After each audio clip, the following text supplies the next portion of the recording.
各位大家好啊！今天的种种原因呢，为什么会 delay 开场呢？就是小弟我又着迷于 AI，所以来这边在测试 Grok 的新的动画代理人，而且用的很开心。但是用的很开心之外，做的乱七八糟，发现找不到到底哪一个是做出来的内容，所以还麻烦这个浩克来处理。但总之是一个不错的结果，你们等下就可以看到了。那今天呢，我们要谈的题目啊，其实照惯例就是用数学跟你分析你我现在遇到的状况怎么会这样，那怎么会到了这种程度？那我要特别跟各位讲，有网友还说：“老朱家里那么冷吗？”我第一个今天不在家里，今天在办公室啦。第二个呢，今天台北是下大雨，好不好？所以没办法。来，我们先跟你讲今天的标题啊，叫做“买打不赢的武器，借子孙的退休金”。美国智库骂了6年，前陆军司令骂了10年，为什么不听？就是不听。我没办法解释这件事情，但网友都说喜欢我讲故事，那这个就看看大家怎么样。我今天就从一个故事开始吧。来，1996年4月27号傍晚，美国马里兰州一条叫做 Wicomico River 的小河边，一个76岁的老人独自一个人划着独木舟出门。第二天，他家里的人发现他失踪，然后大家进到他的房子，房间里的门没有锁，收音机开着，晚餐还在桌上，电脑萤幕亮着。一辈子划船从来不脱救生衣的人，后来找到他的尸体的时候，他身上没有穿救生衣。但华府情报圈的人都很清楚什么是这件事情没有那么单纯。这件事情呢，是因为他知道太多了。那为什么他知道太多就会有这种风险？原因很简单，这个人叫做 William Colby， 前 CIA 局长，越战凤凰计划的操盘手，那个专门搞暗杀、渗透、瓦解越共基层的计划。然后他在1975年 Church Committee 秋池委员会上，把 CIA 过去所有做过的暗杀、非法监听、政变黑历史，通通摊在国会的阳光下。所以换句话说，林强最近讲美国怎么在各地到处搞事，他讲的没有错，他讲的就是 William Colby 所讲的这一段故事。因为他特别说，他相信美国不该派大军下场，他相信应该要让南越人自己打，但他在政治的角力上输了。50万美金、50万美军不但被派过去，最后还是回家了。那回家之后呢，南越也沦陷了。Colby 路线成为美国军事史上一个没有被认真尝试的遗憾。在华府情报圈有人尊称他叫吹哨人，有人骂他叛徒。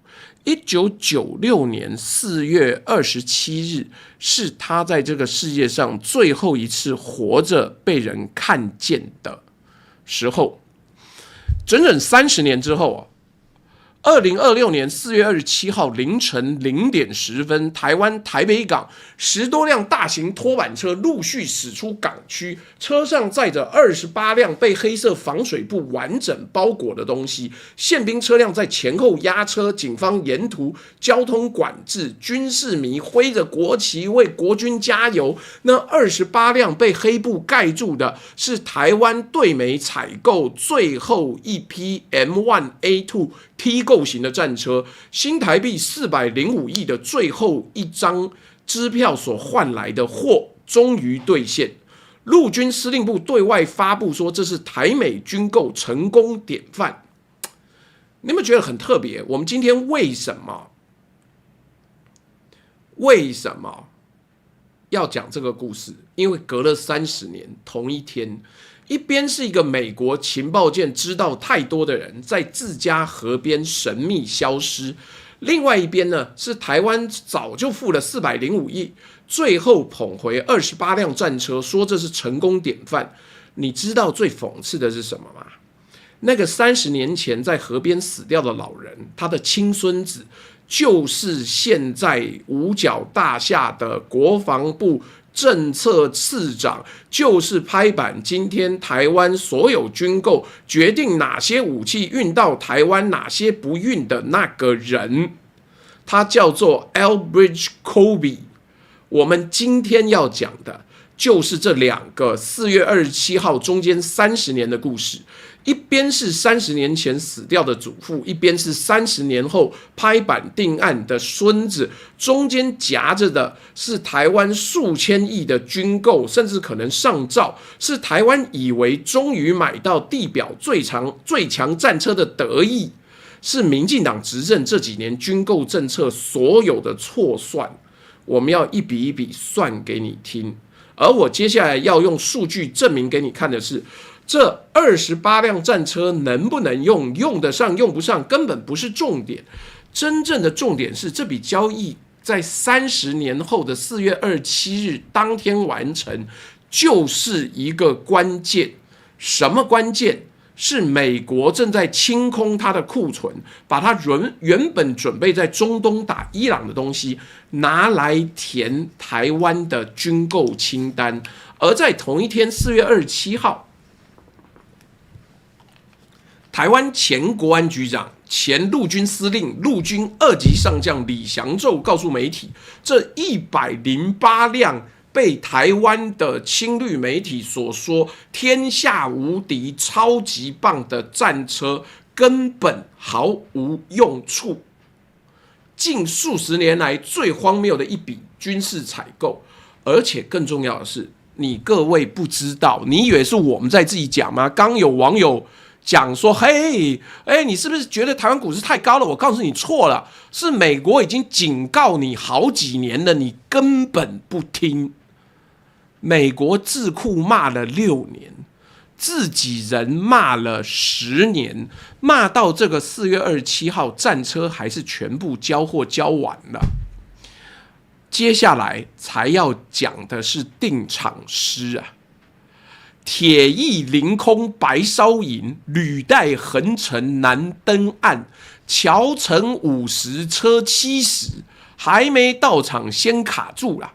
军购专法一条边，拨补拖延年复年，尽向他乡讨欢心，留与儿孙付账单。各位阿宅万事通事务所的观众你好，我是朱学恒。各位如果有人觉得声音太小听不到，可以跟我讲，因为 TikTok 这边有人说他听不到，但我个人觉得跟那个什么包皮有关的，所以各位如果听不到请按1，那如果声音没有问题的话你可以按2。来，我们刚刚前面90秒的开场，很多人如果没有一直跟我们直播的话，一直觉得一头雾水，你怎么一头跳到30年以前呢？来，我们等一下会回来。今天我们要先讲一个很有切身感的话题，请你现在打开手机，找到那一个你可能很久没点开的 App， 劳保局的行动服务，点进去之后找到年金给付试算，然后输入你的年龄、投保薪资、预计退休年龄，你会看到一个数字，那个数字呢是政府承诺你退休之后每个月可以领你的钱。我先问各位一个问题，你相信这个数字吗？你算出来这个数字，但你相信你将来每个月可以拿得到吗？你不用马上回答，我们今天这集从头讲到尾，最后你自己可以决定。但我先给你一个提示，根据2025年最新公开的劳保精算摘要啊，截至2023年底，全台湾劳保的精算负债是 14.10 兆元，未提存负债是 13.23 兆元，而已提存的基金比率只有 6.19%。所以这个国家能够目前有钱可以给你的只有 6.19% 哦。这个数字翻成白话文是什么意思？我等下仔细跟各位讲。那我先让你听完这句话。你打开 App 所看到的那个退休金的数字，每承诺你100元，今天政府的口袋里面只有 6.19 元，其他 93.81 元要靠未来的劳工继续缴保费，要靠政府每年用一般预算拨补，要靠基金投资不能跌，3个条件同时成立才能勉强维持。各位，你们现在按下6啊！如果这个看到之后，你可以在6后面留言说，你看到 App 上那个试算数字，你是相信还是不相信？你可以按6写相信，按6写不相信都好。所以，我们今天这一集真正的开场是从一个让你很不舒服的对比开始的。同样是这几年，当你的劳保 App 显示这种数字，当健保署公开承认2026年安全准备可能跌破法定下限，当你父母领药的部分负担部分，就你每次要买药要有自己的负担，对不对？你每次要负担那个上限不停的往上调。当你遇到越来越多这样子的状况的时候，政府在做什么？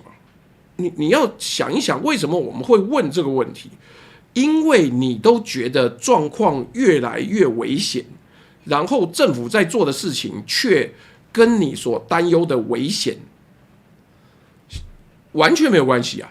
政府在2019年透过2472亿的特别预算买66架美国 F-16V 战机。政府在2022年通过了2400亿元的海空战力提升特别预算，特别法明文豁免预算法第23条的限制。政府在2019年到2027年分批采购108辆 M1A2T 战车，总额405.24亿元。政府在2026年的预算书里面，把鱼叉海岸防卫飞弹系统从866亿上修到902亿元。政府还在持续编列预算国造潜舰，第一艘的造价是480亿新台币。最新的政院还提出了 1.25 兆的强化防卫韧性及不对称战力计划特别条例，正在立法院吵得天翻地覆。但谁有什么意见我不管，这不是我要管的事情。我要谈的是数字，光是上面这些加总已经超过6500亿，还不算 1.25 兆的那一则。问题不是为什么买武器，因为当然国防要买武器，问题是台湾处在这种地缘位置，国防预算理应坚实节省，花在刀口上。所以问题是，你买的武器有用吗？我们今晚要讲这几件事情，而这几件事情是绑在一起的。第一个，台湾社会保险的真正规模，劳保 13.23 兆未提存，健保2026年跌破法定下限。第二，从2019年到2025年，美国智库不是中国，美国智库不是中国，不是民进党对手，是美国最亲台的智库，骂了6年，而且他说来没问题，吃这个，好，记得等一下帮我置顶。那目标我等下自己会打。好，我们今天吃的是那个等一下你置顶会看到哈尔滨水饺。那这个 F-16V M1A2T 帕拉丁自走炮、圣武士自走炮、潜舰这些东西都是他都说，这是 ill-suited to wage an asymmetric defense， 这是不适合做非对称作战的武器。第三，李祥宙就在货运到那一天，他说这 M1A2T 战车毫无用处，近数十年来最荒谬，还没到战场就卡住。第四， 1.25 兆的军购撞上民国116年度可征役男跌破8万人的人力黑洞。第五，这些事情为什么绑在一起？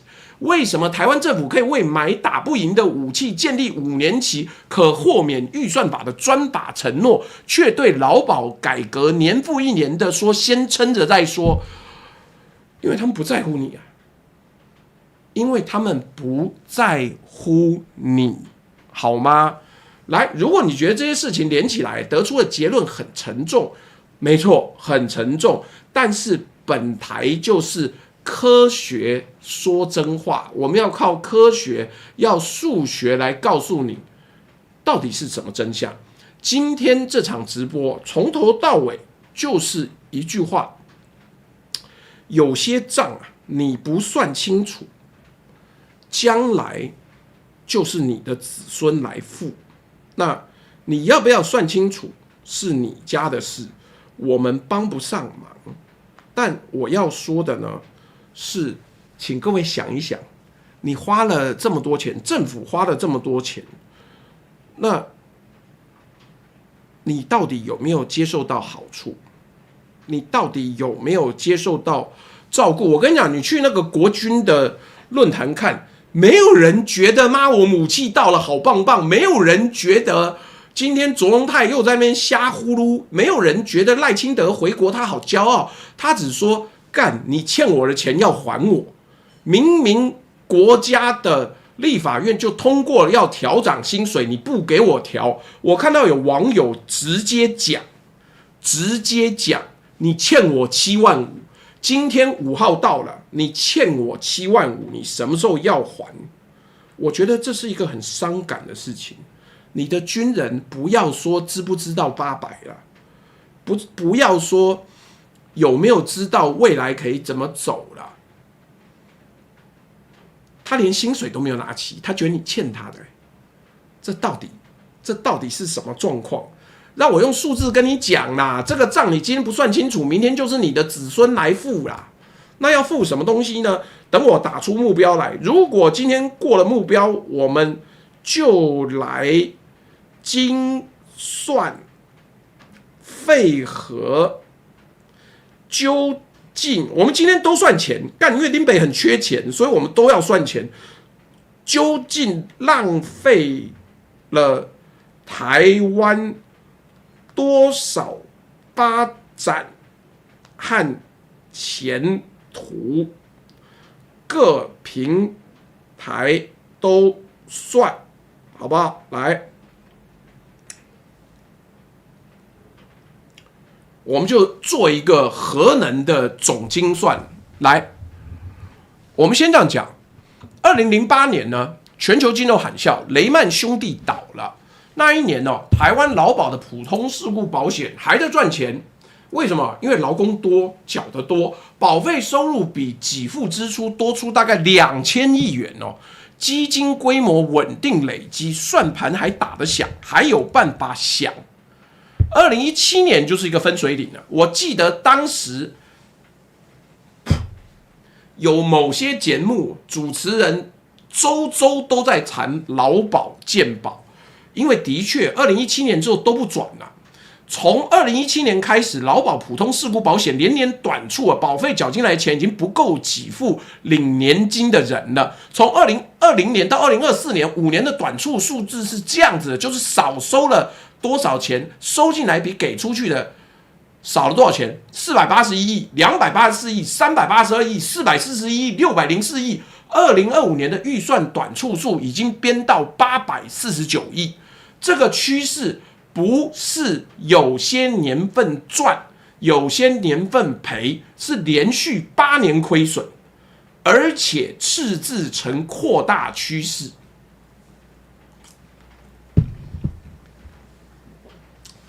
廖明明说得好，这我无所谓，我无妻无子，没有子孙后代。但你错了，在你有生之年，除非你明天就死掉，否则退休金你明天就有可能领不到，好不好？来。你们用过信用卡循环利息的人可以留个1，让我看到一下。我记得我们有网友被搞到这个，他也跟我一样变成失信执行人啊。所以你如果连续8年只缴最低应缴金额，会发生什么事情？对，债务雪球会越滚越大，到某个临界点，利息追上本金就会破产。劳保就是现在这个状态。更可怕的是什么？2024年劳保基金规模却创下1091.9亿元的历史新高，这就怪了吧？保费都连续8年亏损了，基金怎么反而越来越大呢？答案有2个。第一个，2024年劳动基金运用局的投资绩效是18.13%，那一年股市好。第二，政府从2020年每年用一般预算拨补劳保，拨补金额到数千亿新台币啊。换句话说，劳保现在的基金规模不是制度自己赚出来的，不是那些投资人、这些基金经理人好了不起弄出来的，是靠投资不能跌、政府不能停拨这2个条件硬撑出来的。一旦明年股市跌，后年政府没钱拨，这个10919亿元、1兆亿元会你想象不到的速度蒸发。接下来真正的炸弹要来了，你现在就知道为什么政府绝对不能让股市跌了，因为跌了，劳保也跟着一起完蛋。来，2025年7月，劳动部公布最新的劳保精算摘要，以2023年底为基准日，用开放团体模型推算50年。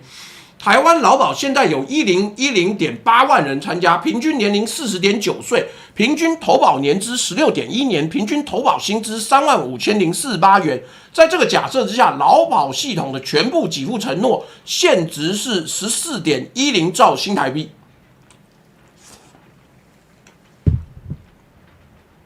现在基金里有多少钱？8729亿，未提存的负债是这2者的差，叫做13.23兆元。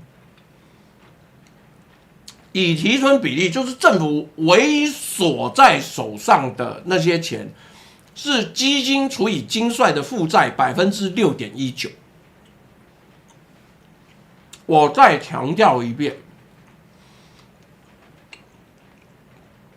6.19%元，你会看到你劳保 App 里面说退休之后每个月可以领3万元、4万元、5万元，这个数字里面真正有准备金的部分只有6.19%，也就是说你被承诺每个月领3万元，今天劳保基金里面帮你准备好，一定会发给你的只有1857元，其他28143元要靠未来事件都按计划发生才会有。13.23兆元未提存负债是什么意思？台湾2024年中央政府总预算是2.88兆，劳保的未提存负债是中央政府全年预算的4.6倍，它也是我们要跟美国买武器的大概10倍左右吧。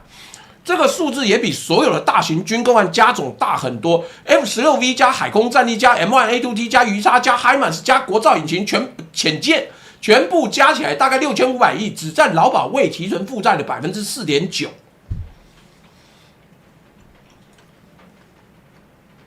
那为什么大家还是把焦点放在军购？因为军购是流量，劳保是存量。流量你看得见，每年付多少；存量你看不见，也算不清楚。政府就是利用这个资讯不对称，把你的注意力导向流量，把存量风险往止税的方向推。我们最后讲一个更狠的数字，前面数字快讲完了，因为实在太恐怖了。什么叫做平衡费率？精算摘要说，要让劳保自己平衡，不用靠政府拨补，不靠投资赚爆。如果要解决未来会新增的那些支付，刚拿他小有讲啊，他现在也开始领劳保，他全家都领劳保，因为大家都退休了，所以保费呢，如果要支付这么多人的新增给付，我们先不摊提过去欠的哦。保费费率要从现行的11%拉到17.19%，如果要连过去30年的历史负债一起摊提，费率要拉到31.42%。这是什么意思？现行你的薪水每个月就被扣掉1/10去填这个无底洞，你扣这个11%，连让系统自己撑住的17.19%都不够。差距6.19个百分点，每年就是几百亿的赤字，要靠政府补上。根据现行的劳工保险条例，这个费率还有上限，法定上限是12%，2026年就会碰顶，法律写死的天花板已经结构性低于系统需要的存本。坦白说，现在的问题是你 App 上面那个退休金试算数字就是给不出来。不管怎么样，你相信不相信都好，你不是受益者。来，这边还要再讲关于劳保什么时候会用完这件事情呢？有3个版本，但是就一直变来变去，我们叫它做破产年限的魔术秀。第一个早期的版本1叫2026年，这是2018年精算报告留下的数字。版本2是中期的，叫做2028年，过去几年立法院预算评估常见的数字。版本3最新的是2031年，这是2025年劳动部公开的最新口径，也就是对岸还没武统，我们劳保就破产了。也就是从2026年延到2028年，再延到2031年，看起来政府很努力挽救了劳保5年，对不对？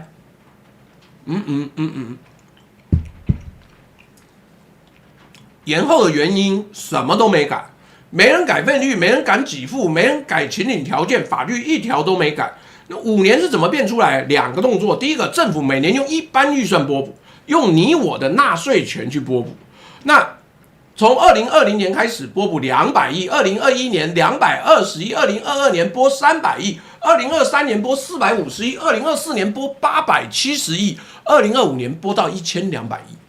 第二，精算假设里的投资报酬率往上调哦。这个2018年精算用的3.5%假设，2025年假设的精算用的是4%的假设，一次2个加在一起，把破产年限从2026年推到2031年。但你发现了吗？这2个东西都是假设，所以股票绝对不能跌，而且我们的基金操作还一定要大赚钱，赚到4%，每年赚4%，他妈这不容易耶！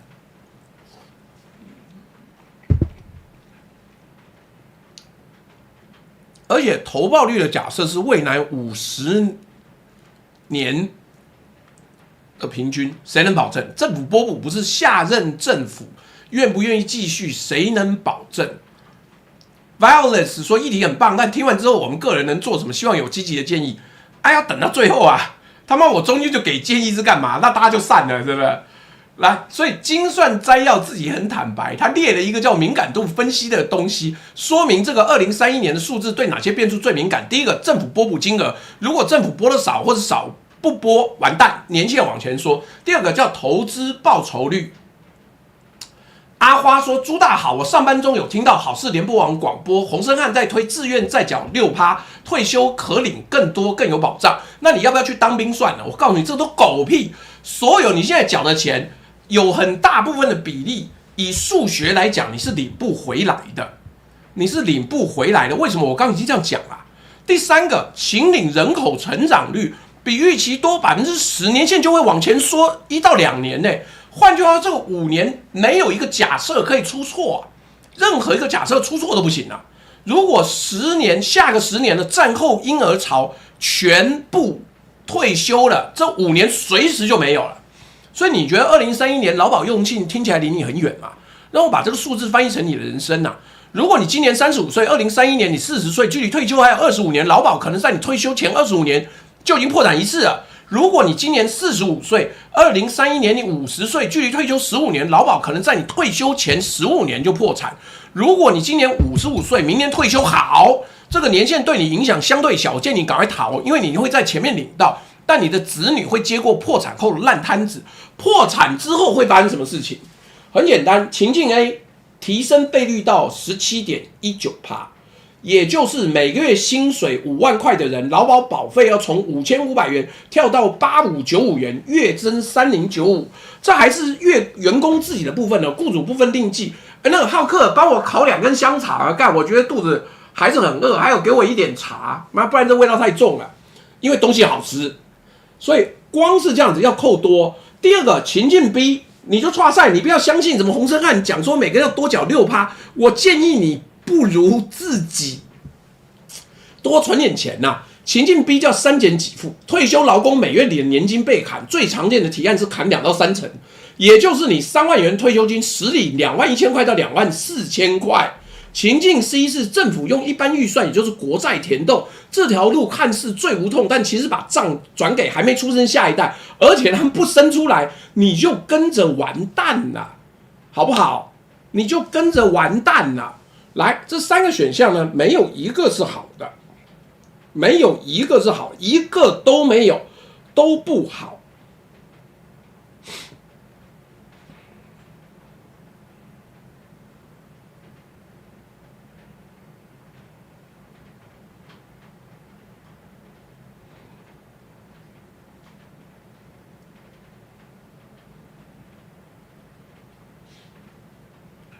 所以每次最重要的是没有任何共识，每次选举到，所有候选人跟你讲说不会破产，放心啦，政府会拨补，没有任何一个政党敢提费率改革，敢提请领年龄延后，敢提投保薪资计算时间延长，因为这改革会立刻得罪数百万选民。但是你不要不提，你就没有，你就没有，没得改。这个账最后怎么解？我告诉你，拖到非解不可那一刻就是破产了。那一刻，当下的选民承担之前所有政府不解的代价。目前在一切最乐观的状况之下，在2031年就会破产。干，距离现在多少年？他妈5年而已。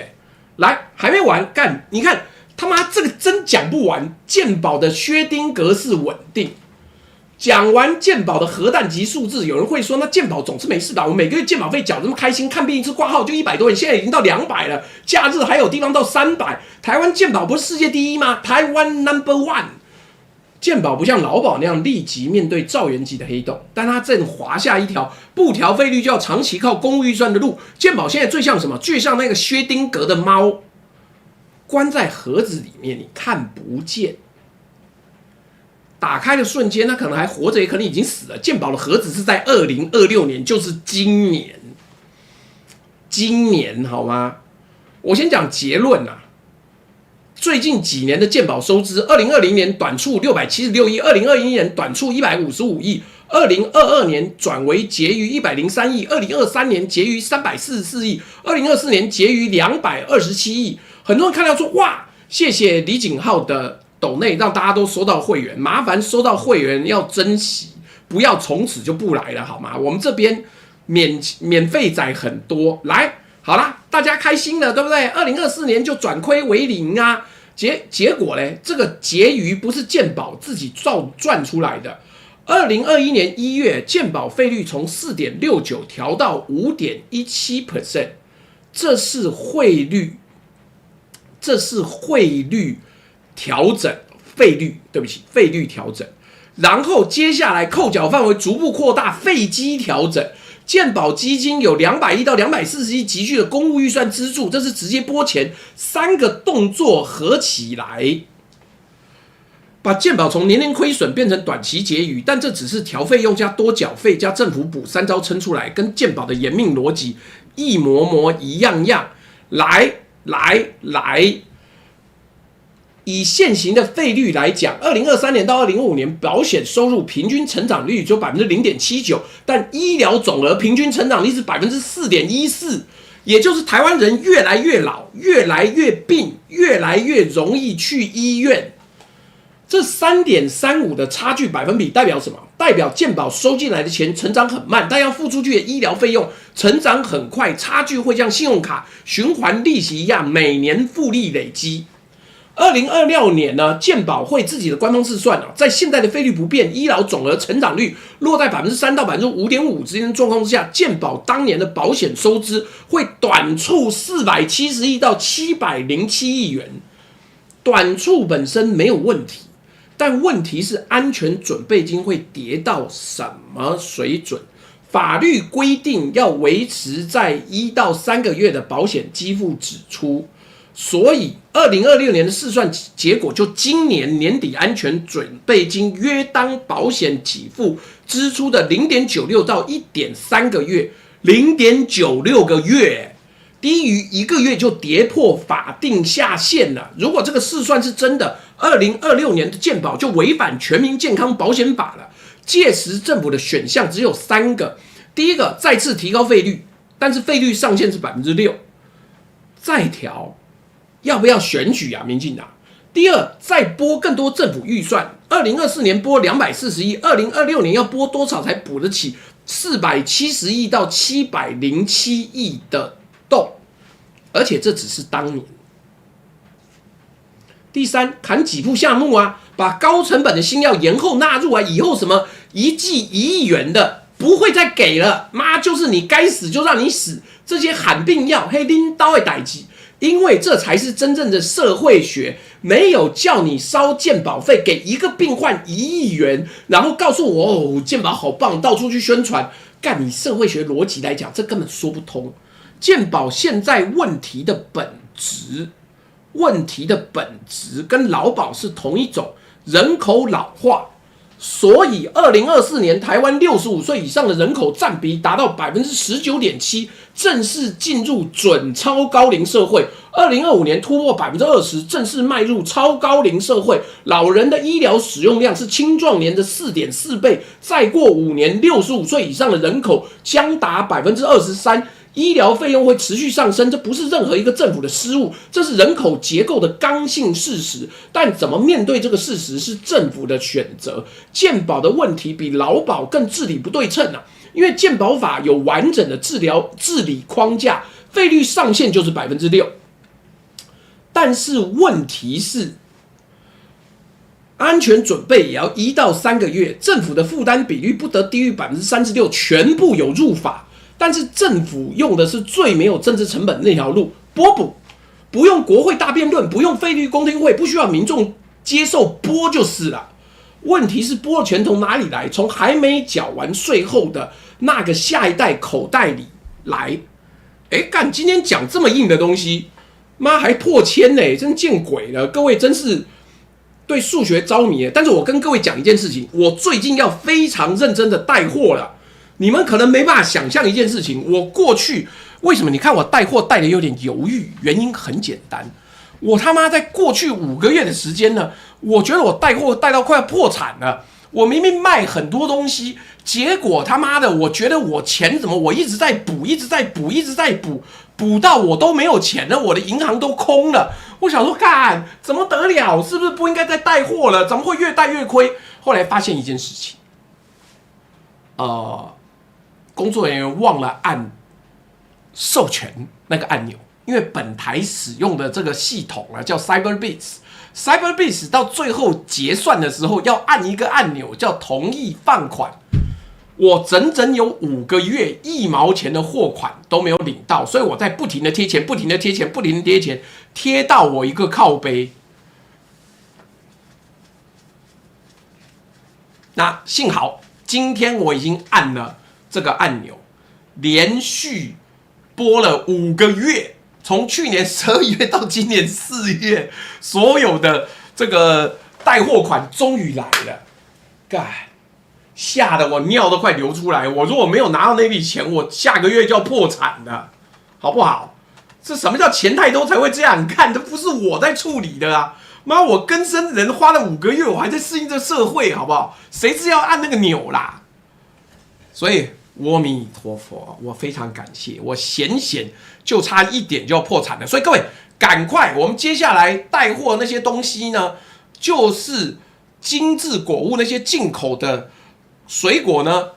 抱歉，有几个人订的东西还没有到，因为我们强调的时候最新鲜，像那个秋翠葡萄那个绿葡萄，有些人还没收到，我们已经请工作人员去问了，你要不要换新的？因为他没有新货柜来，就没有新货柜来啊，我不能给你旧的。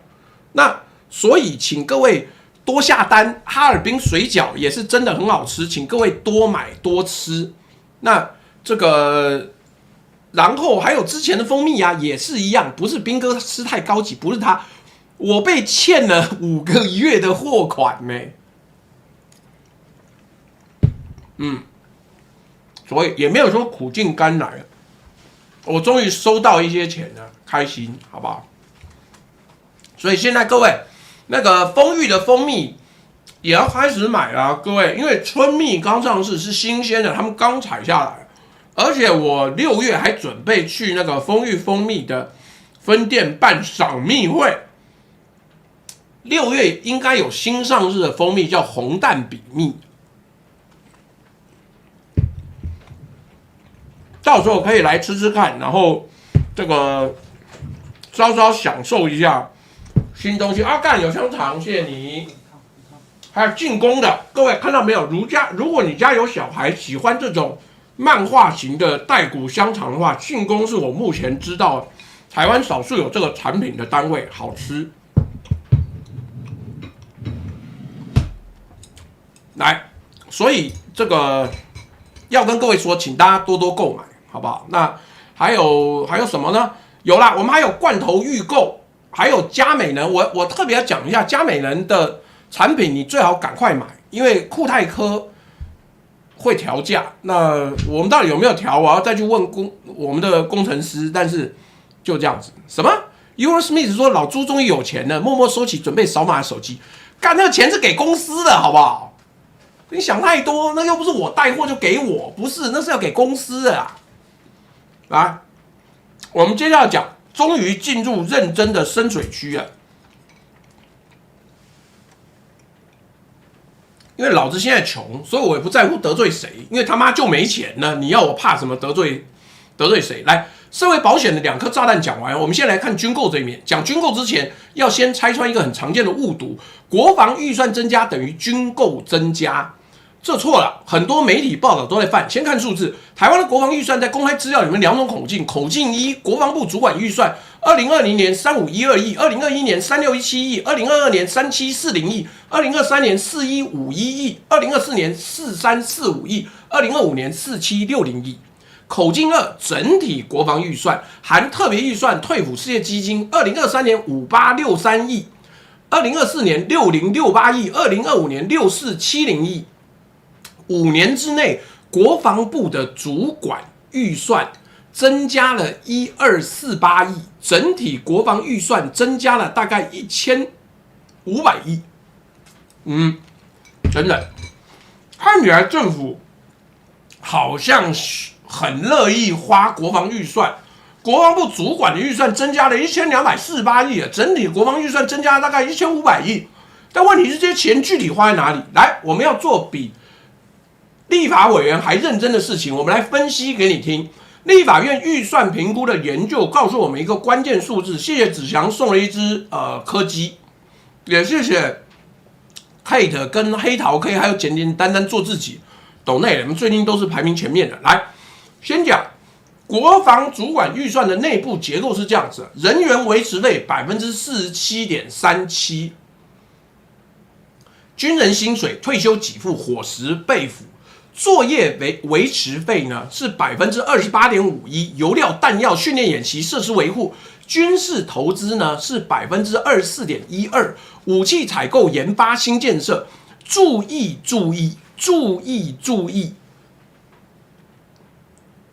军事投资只有24.12%，也就是国防部的主管预算里面每花100元，只有24元真的拿去买新武器或者研发。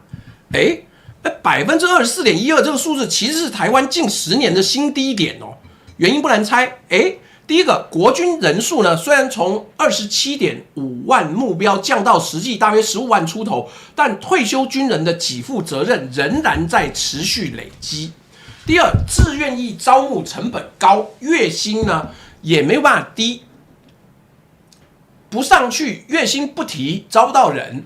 第二，旧式装备的维保费用并没有跟着裁军同比例下降，飞机老了、船舰老了，维修费反而更贵。就像刚刚健保讲的嘛，不是老人家滥用健保，而是人老了啊，人老了就是这样啊。那人老不然怎么办呢？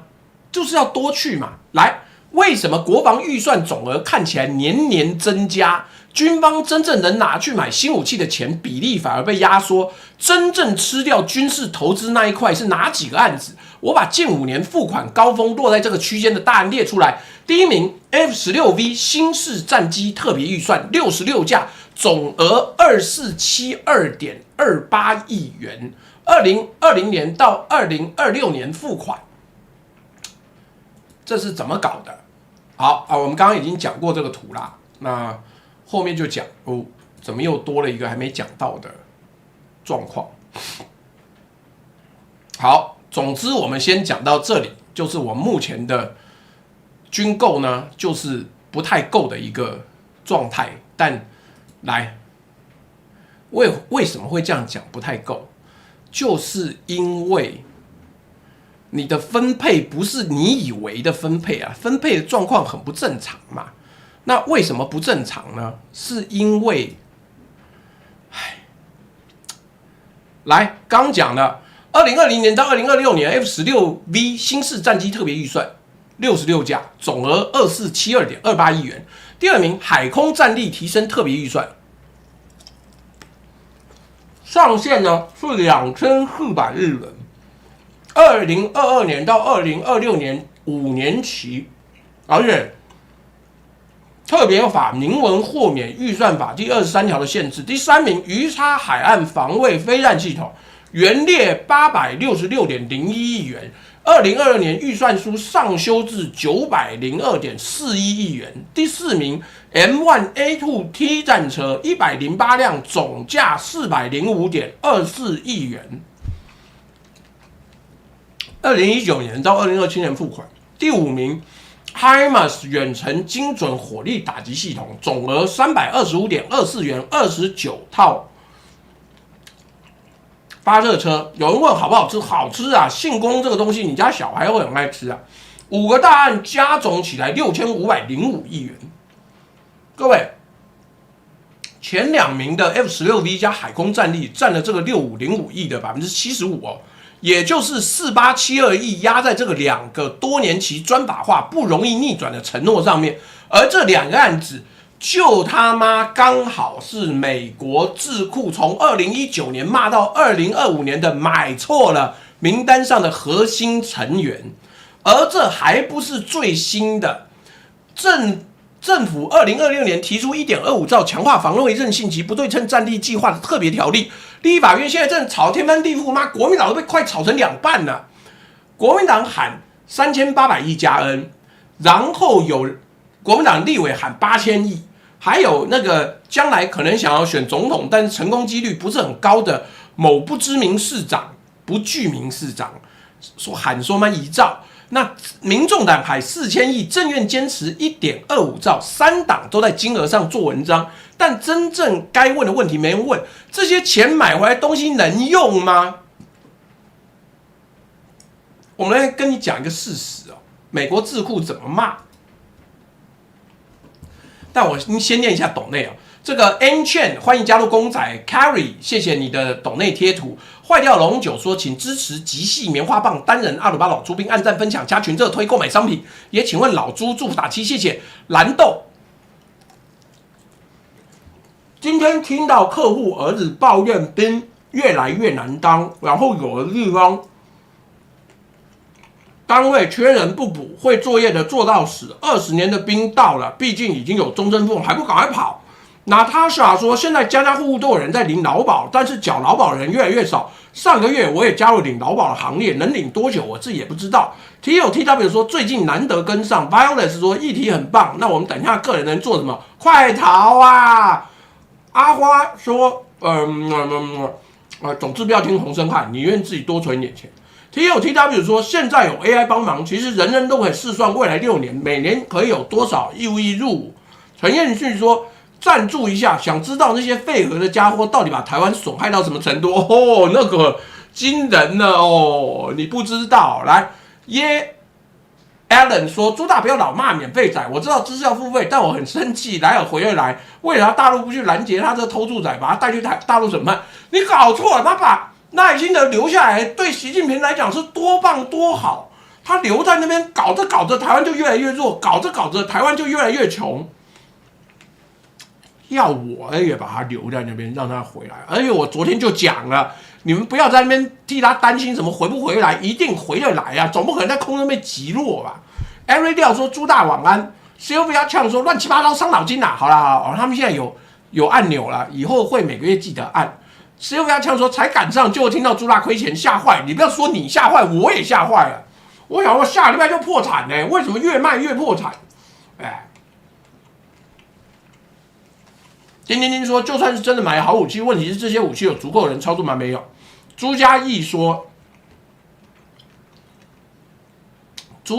我喜欢我的工作，想做到不能动为止。今年劳保年资月25.5元，然后既然是没有然后了啊。黄启明说：“小小赞助朱大一杯饮料。” TLTW 说：“老朱提醒一下，你今天谈是劳保，洪胜和虎烂是劳退，不要留画饼给青鸟海巡，别让你的心血白费。你不担心，因为我刚没有说我今天讲的内容就是来打洪胜汉联。如果真要打，你们就抖内多一点，我再来打。但我的意思是说，你本来就不该听洪胜汉讲的话，洪胜汉的话呢，能听，看猪都会飞了，好不好？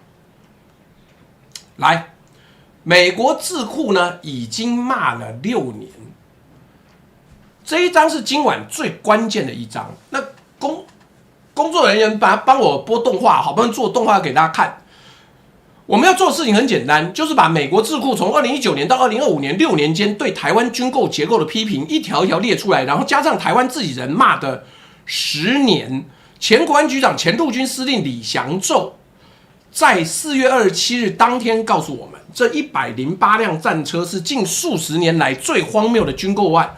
我们先讲，这些批评不是来自中国，不是来自于统派，不是来自于反美阵营，恰是来自于美国最亲台、最支持台湾抵抗中国的那一群人。他们骂得越狠，恰恰担心是代表他们真的很替台湾担心。我们从2019年开始讲，2019年8月 ，Defense Post 刊登了一个评论。那个评论讲很清楚，台湾 needs more than what the U.S. is selling. Drake Long 他说，台湾需要的比美国正在卖的更多。来，我们先给你看影片。为什么我们今天花那么多时间做这个影片的原因是，李祥宙不讲，你不知道，原来妈的，台湾买 M1A2 真正的问题是我们的桥太烂了，承重根本承重不了。不管你有多棒多强的主力战车，你的这些有40%左右的桥，就是撑不住70吨的 M1A2 主力战车。来，我们接下来就继续往下谈了，你就一边看着我的这个战车在那边飞来飞去。来，第一个66架 F16V 比不上解放军的600架4代机，台湾在指语量上面都会被碾压。第二 ，M1A2T 战车打不下解放军轰炸机，阻挡2栖舰能力 ，Doubters at best， 最乐观也只能说是高度怀疑。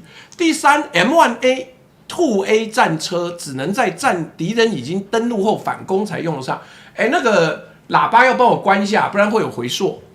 那第四，台湾是山地岛，登陆之后就回不去了啊！妈，你把人家车留在这边干什么？第四，台湾真正需要的是 asymmetric arsenal， 不对称武器库。那个喇叭帮我关掉。那这是2019年的抱怨哦。2019年抱怨之后呢，接下来有什么状况？因为已经没有你他妈上淡江大桥，干你娘的刚盖好的好不好？那1980年、1970年盖的桥嘞，它可能就只能上淡江大桥而已。这在干什么？真心不骗啊！真心不骗，就是妈不行，不是在开玩笑，是真心的不行。然后来，2021年呢11月，《War on the Rocks》刊登了乔治 George Mason 大学教授 Michael Hunziker 的评论，标题是 Taiwan's defense plans are going off the rail， 台湾的国防计划正在脱轨啊！这篇文章骂得更狠。It should go without saying that manned fighter jets, manned battle tanks, self-propelled howitzers, and diesel submarines are ill-suited to wage an asymmetric defense of the island. 有人驾驶的战斗机、主战战车、自走炮、柴油潜舰，这些东西完全不适合台湾打不对称战争。这应该不需要再说一遍。注意他用的这个句 ，It should go without saying， 就是尝试就知道了，不需要再讲了嘛。但台湾还在买，台湾还在买，而且2021年哦，请注意，这是民进党执政、蔡英文执政的时候，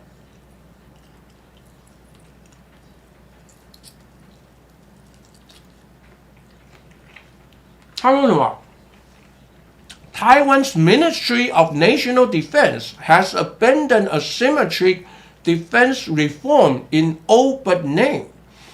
台湾国防部呢，除了名义上以外，已经放弃了不对称的防卫改革。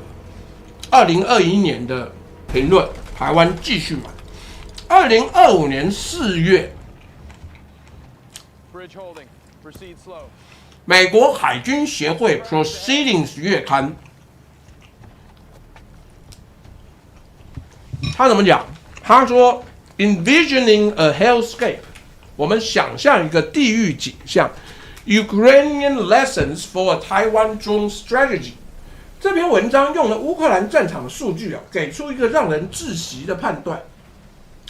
台湾最近采购了291架 Altis 600M、685架 Switchblade 自杀式无人机、4架 MQ-9B 海上监侦无人机，听起来不少，对不对？但这个海军期刊上面的作者算了一下，这个数量只够台湾跟解放军打4到5轮，然后就没有了。它原文叫做 "Sustain just 4 to 5 volleys against the PLA"，4到5轮啊。为什么？它对照组是这样子的。乌克兰一个旅每天哦，请注意，每天一个旅每天要烧掉50到100架的无人机。乌克兰的全国权限一个月烧1万架以上，台湾就算买10万架，也就10天，就这样子。2025年9月 ，Stimson Center 发表了一个报告，叫 Taiwan Squander Defense Potential， 台湾被虚值的防御潜力。这是2025年6月呢，这个写作单位呢特别亲自到了台湾的国防部，然后国防部怎么跟他说？国防部的人怎么接受采访？他把这个东西拿出来写成报告。报告怎么讲？我跟你讲，你真的不敢想象，你他妈都开放他来了，你不会叫大家演一下吗？没有，都不演。他访问了国防部退役将领智库之后写的内容，直接到让我看了3遍，我才相信没看错。他可能有访问沈伯洋啊，所以他才发现，怎么这么夸张？ Taiwan may talk the talk on asymmetric defense, but in practice, the rhetoric often mirrors conventional legacy approaches. 台湾对不对称防卫的说法只是嘴上讲讲，实际上还在沿用传统过时的方法。更扯的是，你在那丢人！你以为在台湾是可以有青鸟片，是不是？史丁森中心啊，跑去访问某位政府的分析师，他说什么？艾布兰战车会动，所以算是不对称战术的武器。靠北嘞！你这句话你最好嘛留下来，会动就算不对称武器。那聊天室各位都会动，你们是不是不对称武器？所以报告最终的评语，这是2025年最重的一拳，但是台湾没有人敢报，没有人敢讲。我们是直接取得 Stimson Center 的公开报告，我不知道其他人在干嘛，别问我。但是他报告发出来那段时间，我人还在北京，我他妈在坐牢。那为什么没有其他人讲呢？别问我，我在坐牢啊！你叫我怎么讲？来 ，Such choices are not strategic thinking. They are wishful thinking dressed up as a military strategy. 这不是战略思考，这是拼的军事战略外衣的一厢情愿。我把这6年批评时间轴再走一次。2019年他们就说66架 F-16V 对不上600架的解放军机。2021年战机、战车、自走炮、潜舰全部不适合不对称访问。2025年4月，台湾现有的无人机储备只够4到5轮。2025年9月，会动就算不对称武器，拼依着军事战略外衣的一厢情愿。美国青台智库骂了6年，中华民国国防部装聋装了6年，台湾的媒体也装了6年，是不是不会看英文啊？那不会叫 AI 帮你翻啊？其他讲，我跟你讲，我早就知道M1A2T 一定会有青鸟出来讲，干把敌人轰下海就要靠它了，最有效啦。战车就是来把登陆部队轰下海的。你要不要看一下我后面那些影片？70公吨重的主力战车要怎么到海边？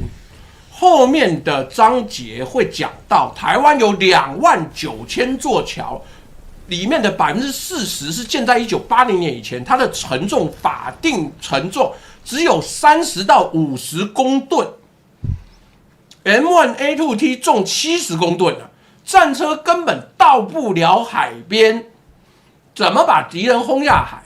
你买一台 F1 赛车，但是进不了你家停车场啊！赛车多快、引擎多强、扭力多猛都不重要，因为它连停车场都进不去。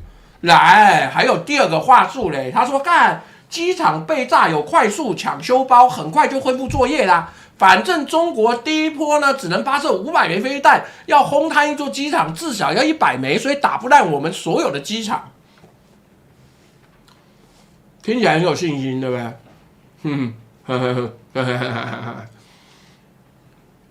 但这就是 Stimson Center 2025年9月骂的 wishful thinking dressed up as a military strategy， 披着军事战略外衣的一厢情愿啊！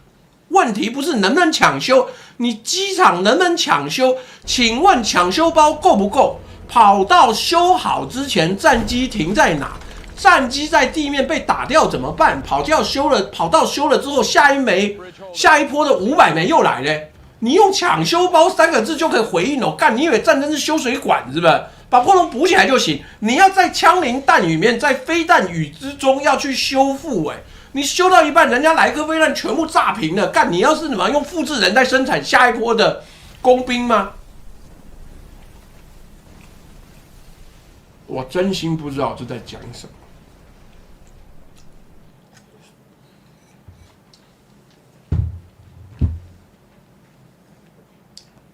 我要特别强调的，不对称防卫的意思不是用战车把对方轰下海啊，是用不对称的成本让对方花不起这个钱。所以美国智库的批评不是反美，不是亲中，不是政治攻击，这些批评来自于真心想要帮台湾防卫能力的美国学者跟智库，他们骂越狠，越证明他们真的担心台湾。但台湾国防部不听，继续买 F-16V。继续编2400亿的海空战力，继续造潜舰。来，我们前面讲的都是美国智库的话，但接下来最后的结尾，台湾自己人叫李祥宙，中华民国陆军2级上将，当过中华民国陆军司令，他当过中华民国国家安全局局长，他当过中华民国国防部军备副部长，5党级哦，而且他被军中认为是近10年来评价最高的陆军司令，请问你能找到比这更有资格骂 M1A2T 的台湾人吗？我找不到了，除非你要找一些瞎鸡巴讲的青鸟。还有人一个青鸟讲说，看这个陆军司令没有我懂啊，他以前是防空飞弹专业，所以讲战车他不懂，我懂。我你妈逼，这个人妈订阅人数不到6000人，到底在干什么？来，李祥宙在资深媒体人李四端的网络节目《大云食堂》上面公开说了下几句话，我一句一句念给你听。第一句 ，M1A2T 的战车军购案是近数十年来最荒谬。第二句，从台湾地理环境、军事常识跟成本效益3方面解释，这108辆 M1A2T 的战车在台澎防卫作战中根本毫无用处。第三句，一架战车要价3.75亿台币，相当于台湾最精华地区的一个豪宅。第4句，当时只因为美国人认为 M1A2T 战车是地表最强战车，就决定购入，没有考虑到 M1A2T 战车主要适用于中东或欧美地区。欧陆大平原原来是要防堵俄罗斯的钢铁洪流的，根本不符合台湾需求。你他妈台湾就尿道短啊，来个什么洪流，你们尿出来滴滴滴滴滴滴就没事啊。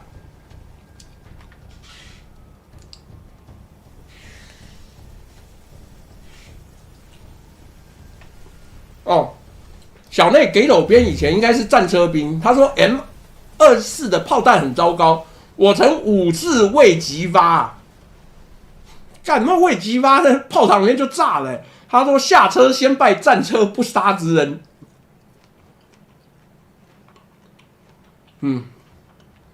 来，第5句，这个最重要。现在3档增值金额究竟该1.25兆8000亿还是3800亿，其实都没有意义。国防规划要以作战需求为核心，先确立台澎防卫作战的形态跟所需的武器，再推导出合理预算。如今的作为却反而是在缺乏完整计划的状况之下，先设定一个金额，完全违背基本的作战思维跟需求原则。干，这是在带小孩，你懂不懂？他妈，你叫你儿子出去，你跟他讲说，上限就500块，你自己去买零食。结果台湾现在买东西，就我上限就1.25兆，我要去买零食。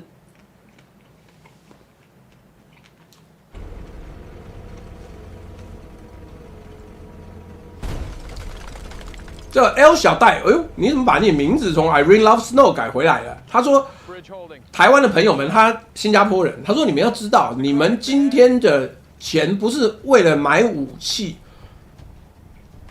你是在交保护费啊，好不好？就这样子。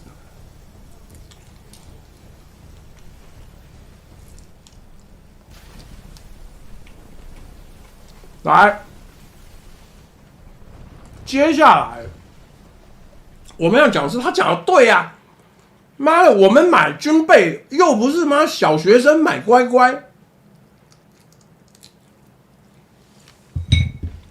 爸妈偷懒合理嘛？说哎，这个东西你去买，妈上限500块，剩下自己拿去花。这不是民进党侧翼最爱标签的亲中，不是国民党侧翼最爱标签的没担当。是一个从基层干到陆军司令，再到国安局长的2级上将，在4月27号当天，告诉全台湾说：你们在吵的金额根本是个假议题，问题不在金额，问题在决策流程根本坏掉了。请各位注意一件事情：美国侵台智库骂了我们6年，台湾自己人骂了10年。骂到2026年4月27日，战车还是全面交货了，而且这战车都是整新货，不是新制造出来的。之前的拖延是因为要把它重新组装、重新整修，所以你买的不是新货，妈不是原装货，是二手的哦。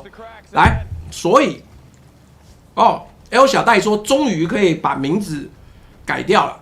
来。我们被骂了16年都没有人听，这就是治理不对称。来，接下来我们要说这28辆战车怎么来的。4月27号凌晨开场就讲，这时候凌晨0点10分，台北港大多数台湾人都在睡觉的时候，40多辆的大型拖板车陆续驶出港区。每辆车上面都用黑色防水布包的密实的长方形物体，前面有宪兵部队开道，后面有警方押车，沿途交通管制，有军事迷在路边挥了国旗啊，有的眼眶泛红，觉得哇好感动，台湾终于有像样的战车了。画面被拍下来，新闻下标：台美军购成功典范。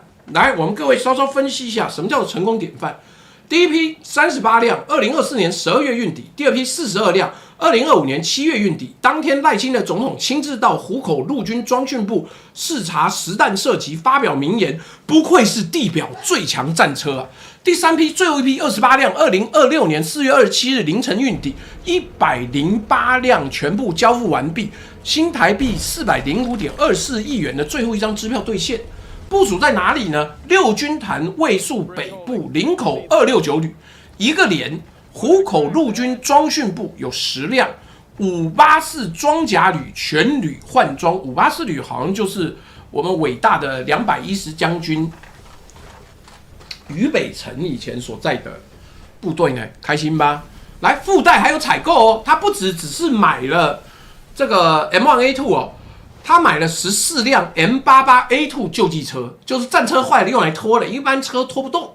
然后16辆 M1洞拐动 A1 重型拖板车，长途移动呢要靠这个车，因为他自己开不远，要用拖的。16辆 M1000 战车运输板架，就是这个拖板车上面那个板架。来，你停下来想5秒钟。一辆最强战车需要14辆救济车陪他出门，为什么108辆战车要配16辆拖板车？因为这70公吨的东西不能自己走太远啦，有没有？它比你开过最耗油的车还要耗油，100公里要消耗100公升油料，而且重量会压的任何老旧路面桥梁直接断裂。妈，重新基础建设都更呐，所以陆军买了一套战车运输生态系，就是战车本体加救济车加拖板车加板架，用这么一些东西架起来呢，就不会把路面永远都离开，也就是为了要让地表最强战车能够离开营区，乖，好棒棒哦！台湾还要配套买一整支战车保姆车队，这就是405亿的成功典范。而我听他们讲，陆军司令部讲2句话，我就稍稍来讲一下。陆军司令部呢，4月27号新闻稿第一句话叫为台美军购写下成功的典范，第二句话叫做汰除不符作战需求与成本效益的装备。陆军司令部一边说这是成功典范，一边承诺要汰除不符作战需求与成本效益的装备。李祥宙呢是前陆军司令，4月27号当天上节目受访就告诉媒体，这108辆战车正是不符作战需求、不符成本效益的装备。陆军司令部说的这2句话互相矛盾啊。4月27号是30年前美国前 CIA 局长最后一次被人看见的日子，30年后变成台湾父亲最荒谬军购案的日子。同一天，这位 CIA 局长的孙子坐在五角大厦拍板下一笔军购的单子。同一天，台湾前陆军司令告诉媒体，这108辆战车毫无用处，这不是巧合，这是台湾不治理、不对称的结构30年后的具体验证。你看这有多惨！来，还没完。你如果说就是我们这样讲，就顺带一提，我后面这个分别是 Grok 跟 Google 做的。你看我现在是不是已经变成一个 AI 动画小天才了？妈，看起来像真的一样，我自己都觉得很棒。但是他们做国旗永远都出错。但先别提，等等 ，David 徐讲了。话说20多年前，当时美国人来看我们北部装甲旅的操演，就说是评估是否要卖 M1A2T， 结果搞6个月现地操演之后，最终决定不卖哦。20年前是决定不卖的，原因是纵深不足，所以卖了 AH-1W 眼镜蛇。当时还差点被士官长骗签自愿意，说签完直授美国送 M1A2 战车训，回来装校当种子教官，好险当时没签，嘿嘿。幸好没签呐，没签不然你就挫赛啦，好不好？啾啾啾说难得跟上小斗支持目标，看完这一集仿佛找到为何台股只涨不跌的原因了。世界这么混乱，仍然屹立不摇。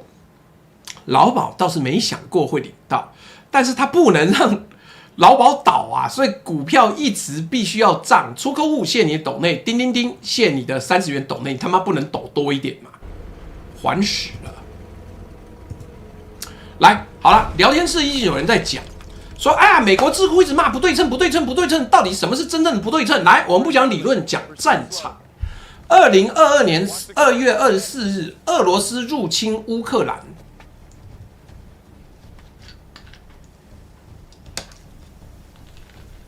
你看 L 小戴是关键。哎，我跟你讲 ，L 小戴，你康复之后，我可以教你 AI。我现在已经变成一个 AI 小百科。这个。他说：“各位朋友，这个老朱花了很大的精力跟时间来研究 AI， 这是非常昂贵的，请各位多按赞这一个直播，然后把它分享出去，协助我赚钱，好不好？不然我就活生生饿死啦。”来。我们不讲理论，讲战场。2022年2月24日，俄罗斯入侵乌克兰。当时全世界的军事分析家有99%认为乌克兰撑不过72小时。理由很简单，俄军坦克、战机、舰艇、火炮值跟量都远远超过乌克兰。传统战争逻辑下，这是一场一边倒的屠杀。结果呢？战争打到今天，2026年5月，乌克兰不但没崩溃，还集成了俄罗斯黑海舰队1/3的军舰，包含了他们的旗舰莫斯科号。乌克兰怎么做到的？答案不是靠美国援助的高端武器，虽然那些也有用，答案是几百万架便宜到不行的无人机，加上几千枚便宜到不行的反舰飞弹。我给各位看哦。乌克兰战场的真实成本对比，请注意哦，这是2025年乌克兰军方官员亲口告诉原先有盖猪舍想养猪的台湾立委陈冠廷。他说什么？一发155公里榴弹炮的炮弹6000到700美金，一架 FPV First Person View 就是第一人称视角的攻击型无人机呢，1000到1200美金，差距5倍以上，连炮弹都比它贵。但效果呢？乌克兰军官说 ，FPV 比炮弹更准确。把炮兵改用无人机之后，步兵的死亡率，己方步兵的死亡率减少50%。这就是不对称战力的本质，用更便宜的武器打更贵的目标，达到更好的效果。我们再看一个更狠的对比，俄罗斯黑海舰队有一艘飞弹巡洋舰叫莫斯科号，造价估计7.5亿美金。2022年4月，乌克兰用2枚自己改装的海王星反舰飞弹把它集成。海王星反舰飞弹的造价单枚不到100万美金，7.5亿美金到200万美金之间的比较，而2枚哦，因为1枚100万，2枚200万，是1比375倍的成本效益啦，开不开心？来，顺便讲，哎呦，有那些军盲青鸟说，哎呀，乌克兰仍然是以战机、大炮、战车为主，无人机只是飞弹用尽的骑兵，战机、战车才是主角。干，这到底是哪个平行世界？妈的，算了，我不管。骑兵这个词听起来很合理，对不对？但我们看数字哦，乌克兰2025年计划年产200万架无人机，每月20万架。乌克兰一个旅呢，每天要烧50到100架 FPV 无人机，全国月烧1万架以上。聊天室的各位啊，仔细看一下，一个月产20万架的东西叫骑兵啊，日烧50到100架的东西叫骑兵，配套把炮兵全部改成无人机操作员的东西叫骑兵，这叫主力了，好不好？这叫主力了啊！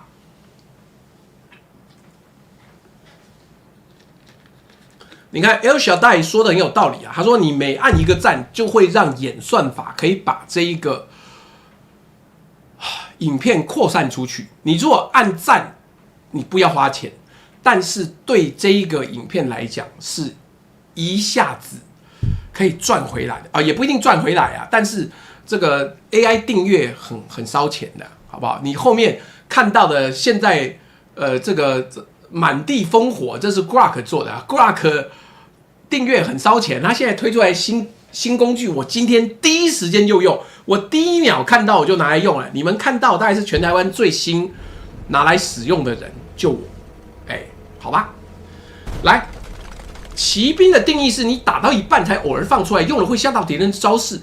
乌克兰把无人机迁入到旅级每一个作战计划的核心，甚至到连级、到排级、到班级，这不是骑兵，这是新的主战力。把主菜当骑兵哦，是那些青鸟刻意把乌克兰战场颠倒过来叙述。这就是所谓思维逻辑上的迷思，李强宙亲口指出来的问题。伊朗用无人机消耗战，是因为他们选择用相对便宜的方式打不对称。乌克兰用无人机是新主力，因为他们发现传统武器在2022年的成本效益已经失灵了。两个都是在告诉台湾，世界已经变了，你还在花405亿买70公吨，过不了大多数桥的战车，这不是谨慎，这是装聋作哑。到底在干嘛？有没有搞错？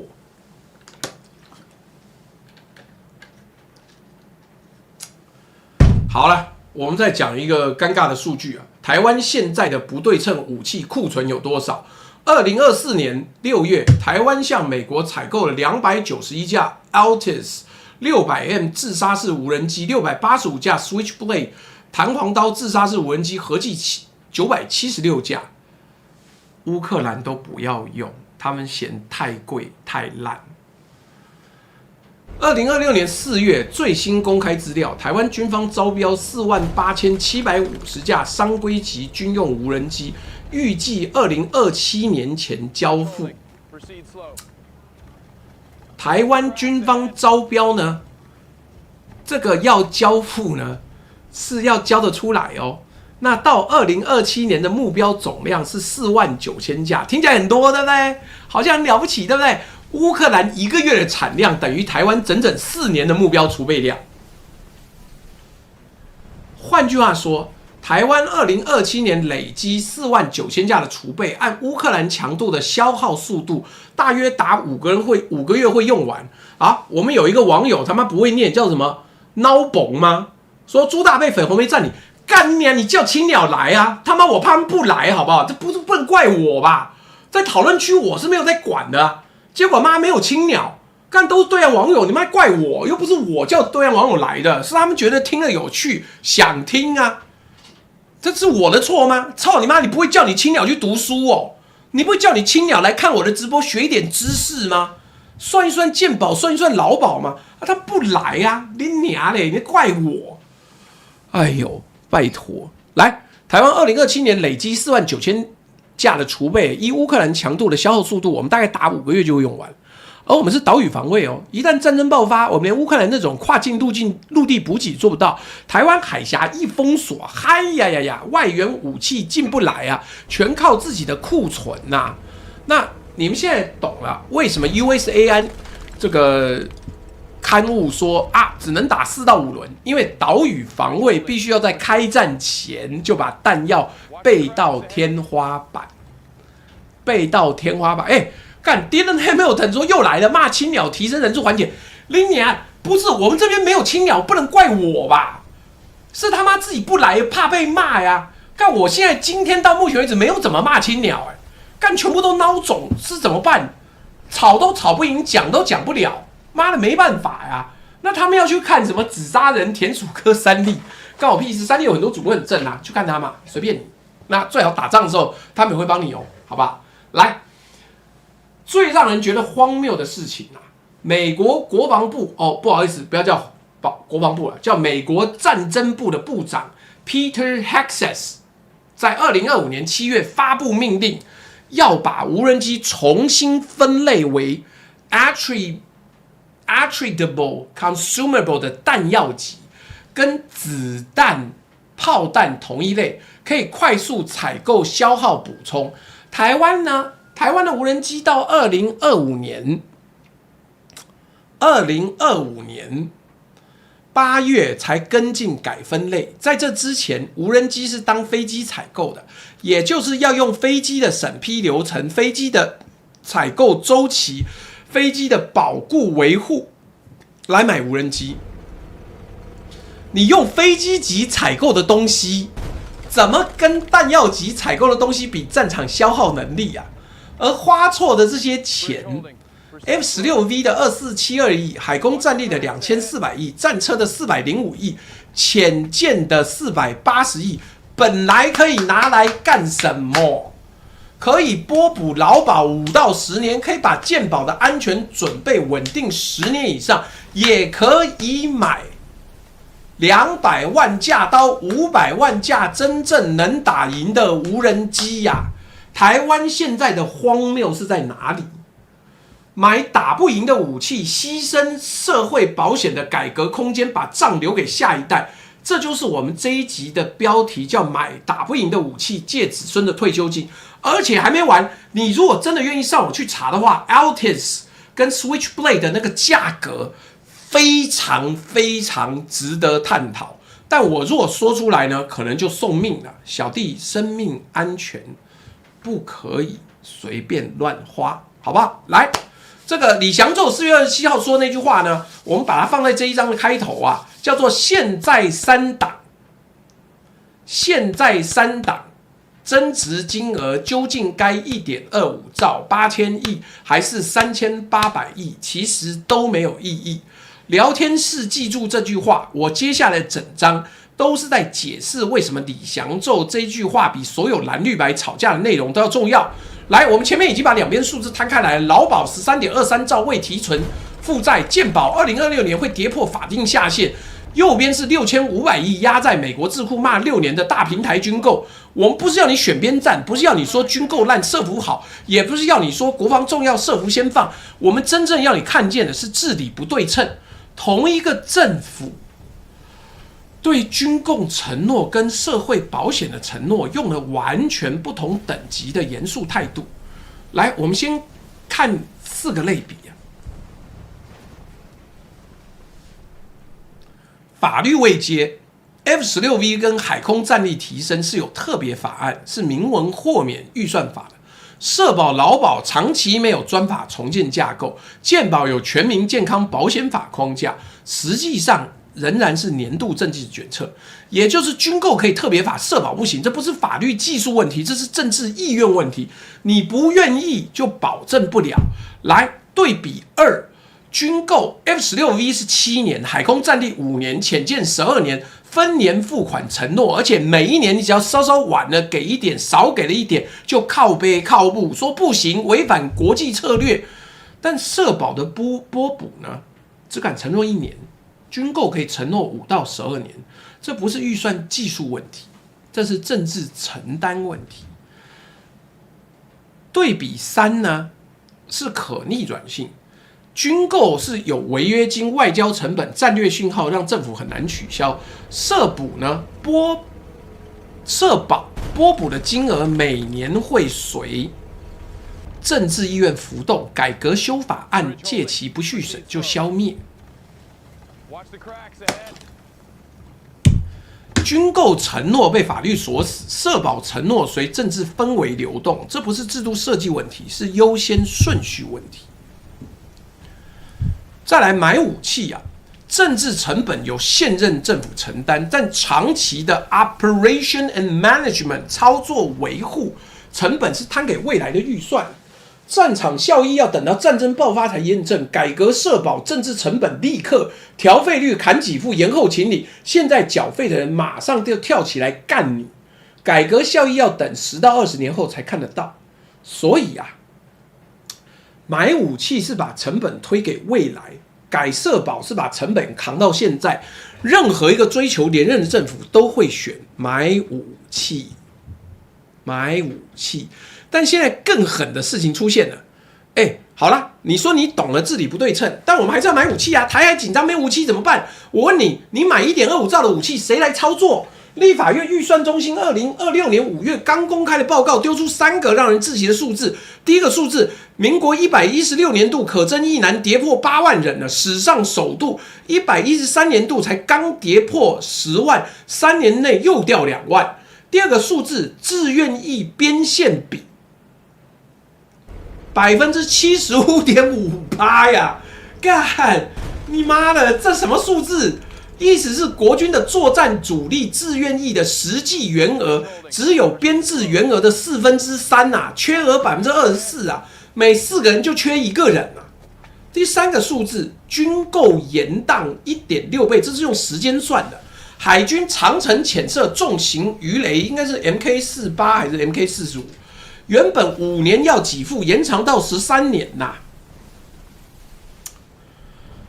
F-16V 的侦察夹舱空军高空无人机系统都延长1倍，你把这3个数字放在一起看，1.25兆要买的武器背后是延宕1.6倍的采购流程，买完之后要操作的部队缺员24%，未来能补的兵员明年跌破8万，这不是国防战略，这是用钱买装备的仪式感。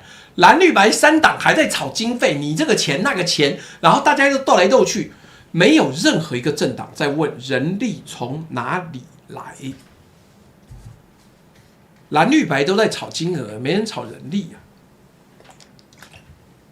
这就是李祥宙那句话的真正意思啊！金额本身就是个假议题，不是金额太多，不是金额太少，是你还没搞清楚要打什么仗，还没搞清楚有没有人能打，还没搞清楚买的东西能不能用，就先把金额拍出来了，这就是完全违背基本的作战思维与需求原则。这是李祥宙前陆军司令、前国安局长、2级上将亲口说的话。我再特别强调一次，这不是政党问题，这是制度失灵。任何一个追求连任的政党都会选择对外有掌声，对内推给未来的方式。而这次蓝绿白3党用一个前所未有的方式同时失灵，他们连金额之外还有别的东西要算，这件事情他都不愿意承认啊！来，但我们要诚实讲哦，各位。本台相信科学，而且本台讲话很诚实，好吗？来，我们一路骂到这边，你以为我会讲说啊干，猜就把军购给砍了，就可以救劳健保嘛？好，很多挺民进党的侧翼会立刻拿这句话来打我，他们说干这刚出狱的家伙说砍军购救劳保，这是叛国。没有国防哪来社服？来，我先跟你讲清楚，屁嘞！砍军购其实救不了劳保，但这句话的真正意思跟侧翼想引导你的方向完全不同。我们来做数学 ，F-16V 的全案2472亿，劳保未提存的负债13.23兆，只有它的1.87%，也就是我们说把 F-16V 的全案完全取消。整包搬去填劳保，也只能填劳保未提存负债的1.87%，把所有的什么 Raining War 说朱大什么时候上康熙来啊？2000年的时候吧，很久很久以前，把所有的大型军购案加总 F-16V 加海空加战车加鱼叉加 HIMARS 加潜舰，大约等于7000亿。也只能填劳保未提成负债的5.3%，这就是为什么砍军购救劳保这句话在精算上不成立。劳保的问题是兆元级的长期精算负债，军购是100亿到2000亿级的年度流量支出，这2个数量级根本不同。来，等等，但我今天好人做到底。妈，青鸟最近很猖狂，就到处在那边，除了谈老鼠就谈干给老鼠药，大家吃到会死。结果后来一查，发现高雄发的老鼠药是台湾2倍，看这是怕老鼠肚子饿，是不是？你要规定要让老鼠吃饱嘛？来，我知道。他说，青鸟说特别预算才不会排挤年度预算呢。特别预算另外编列，不会吃到教育、社福、修桥的钱，所以你不能说军购排挤社保，听起来很合理，但他妈说谎，放屁！我来跟你分析清楚。第一，特别预算钱哪里来？举债，中央政府每举一笔债就会编入特别预算。第二，举的债要不要还？答案是要还，通常用未来10到30年的一般预算还本付息。第三，未来一般预算的钱从哪里来？答案是未来的税收。第四，未来的税收花在还这笔债的时候，不会去做什么？答案是不会去拨补劳保，不会去补健保，不会去盖学校，不会去修桥。所以特别预算看起来不排挤当年度的年度预算，实际上排挤的是未来10到30年的所有政策空间。李祥宙的第5个关键问题的第5题就是排挤的什么？盖学校吗？修桥吗？投资研发吗？机会成本算清楚了吗？特别预算不排挤当下，但它排挤的是子孙的未来啊！借子孙的退休金这几个字，就是这个机制的白话文翻译。那为什么前面这集我们要花这么多时间讲军购？因为这一集的论点从来不是军购排挤社保这种粗糙的说法，这论点学术上太弱了，立刻会被精算数字打脸。这集的论点是治理不对称，同一个政府对军购建立5到12年的专法承诺，明文豁免预算法限制，对劳保呢只敢年度拨补，不敢结构改革。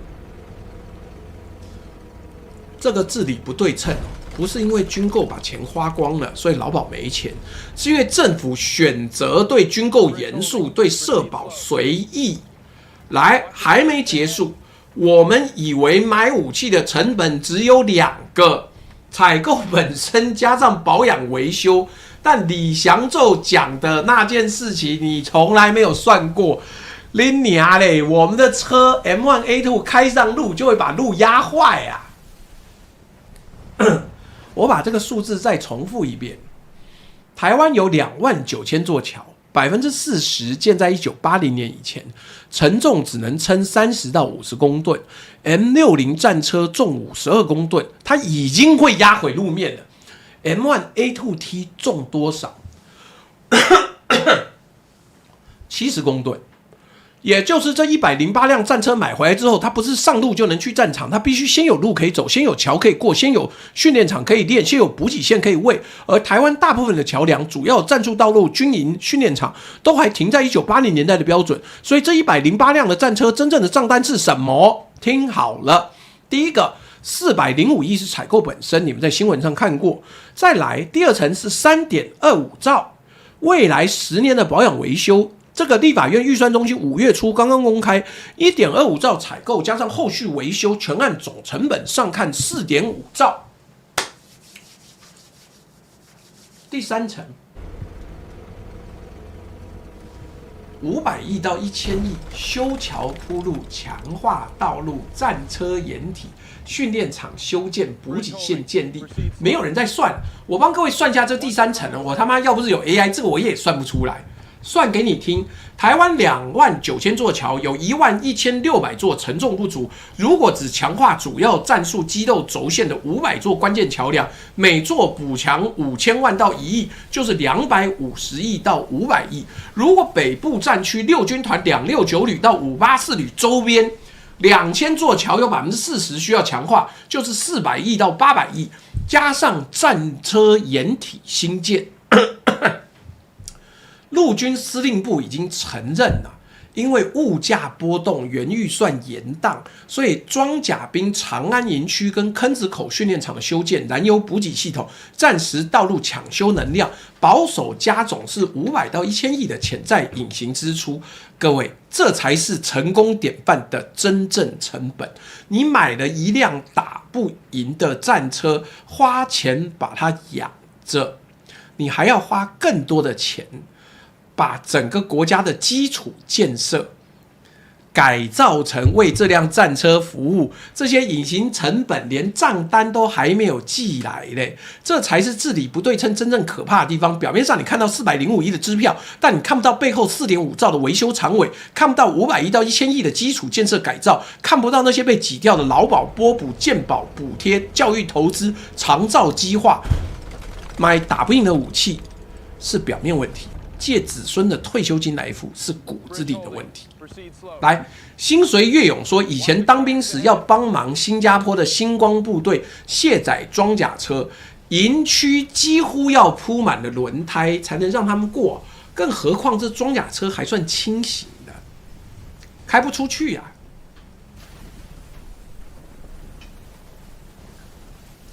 路可能不会塌，但是你那个柏油会被理起来，全部要重铺看有没有搞错。来，我们接下来要讲，我们知道会有治理不对称，也知道砍军购不能直接救劳保了，剩下的问题是什么？为什么政府还要这样做？我这一章要讲的是，台湾政坛没有人敢公开讲的话，讨好美国的政治成本远低于改革劳保的政治成本。听起来很愤世嫉俗啊，其实不是，你算清楚了就知道。我就是讲实话。买武器的政治成本结构是什么？第一个，对外宣示价值高，可以宣示每买一笔大武器，赖政府可以发新闻稿说强化国防，可以对美国总统说我们是可靠伙伴，可以对国民说政府为了你们的安全而努力。第二个，对内反对成本低，买武器很少会引起全民集体上街反对。为什么？因为反对买武器会被轻易扣上亲中不爱国、降低台海安全的标签。反对买武器的人会先被舆论扣帽子。第三个，外交回报明确，买 F16V， 买爱国者，买 HIMARS， 美国政府很高兴，国务院声明，国防部赞扬 AIT 致辞。第四个，成本可以延后，武器分年付款 ，ONM 摊多年，战场效益要实战才能验证。今天决策人不需要承担今天的代价，但改劳保的政治成本结构呢，就是麻烦了。第一个，对外宣示价值低，赖政府如果改革劳保，国际媒体不会大幅报道，美国国务院不会发声明 ，AIT 不会致辞，没有外交回报。第二个，对内反对成本极高，改劳保只有4条路：生费率、砍给付、延请领、扩投保，4条路每一条都会立刻引发数百万人上街抗议。第三个，选举杀伤力直接，任何一个提出劳保改革的政党，下次选举立刻倒票。第四个，改革效益要到10到20年才看得到，改革者通常已经卸任逃到国外去了，效益归下任，痛苦归现任。这两个成本结构放在一起看，你就会理解，没有任何一个追求连任的政党会选择改劳保。这不是民进党的问题，这也不是国民党的问题，这是民主政治在面对长期负债时的普遍失灵。但军购不一样，买武器是民主政治系统最容易做的决策，对外有回报，对内无反对，成本推给未来，3项条件同时满足。我们来讲2026年4月最诡异的事情。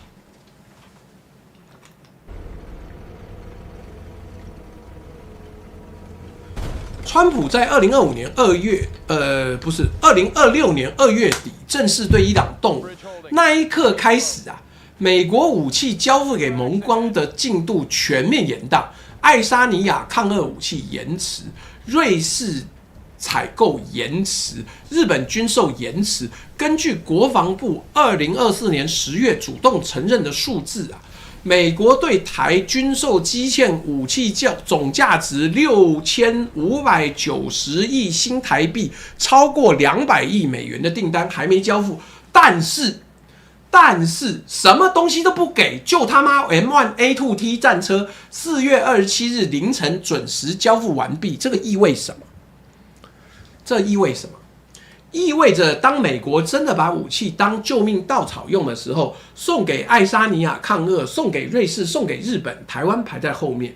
意味着只有那些美国本来想送也送不出去的东西，没人要的东西啊，例如伊朗战场用不到的高端地面装备，才会被优先送来台湾。M1A2T 是地面战车，中东战场是不对称战，是空袭为主，70吨的战车送到中东的山区、沙漠、城市，根本摆不下。所以结论是什么？清库存给台湾呐！台湾4月27号收到的不是美国对台关系很好的证明，台湾4月27号收到的是美国正在清空他原本准备在中东打伊朗的地面库存，顺手填台湾的军购清单的证明啊！陆军司令部说这是台美的军购成功典范，干真成功吗？成功的不是台湾是美国，好不好？美国成功把伊朗战场用不到的装备清出去了。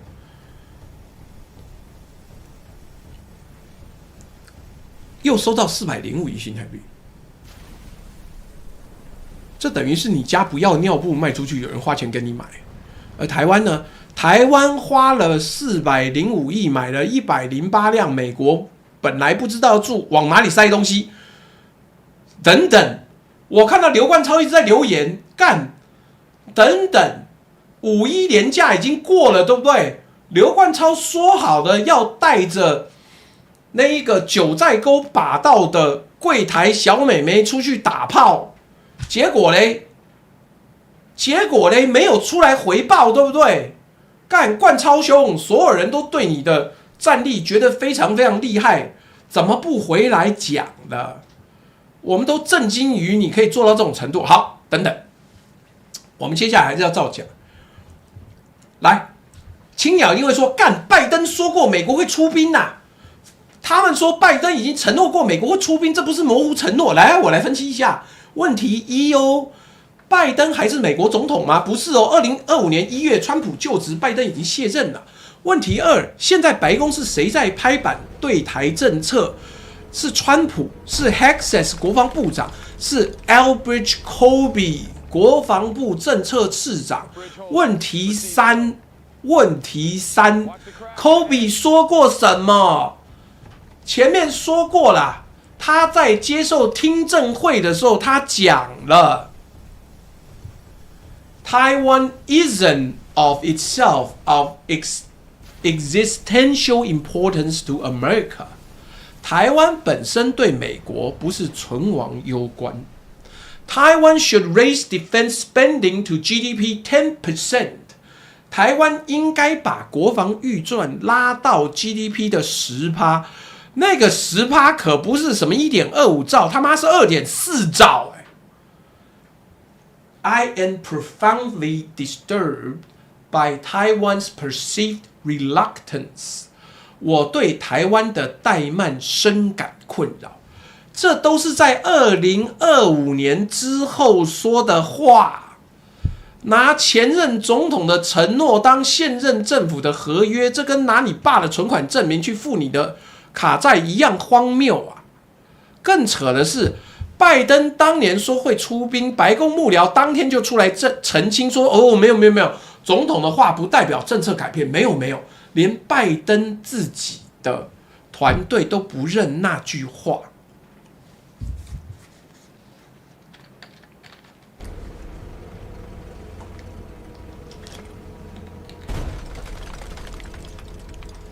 但结果青鸟现在还在用2022年的2022年话术反驳2026年处境，这就是庄龙的具体阐释啊！来。更深一层的逻辑是，为什么台湾会被对美交代的这一个逻辑绑架？干等等，今天吗？为什么又把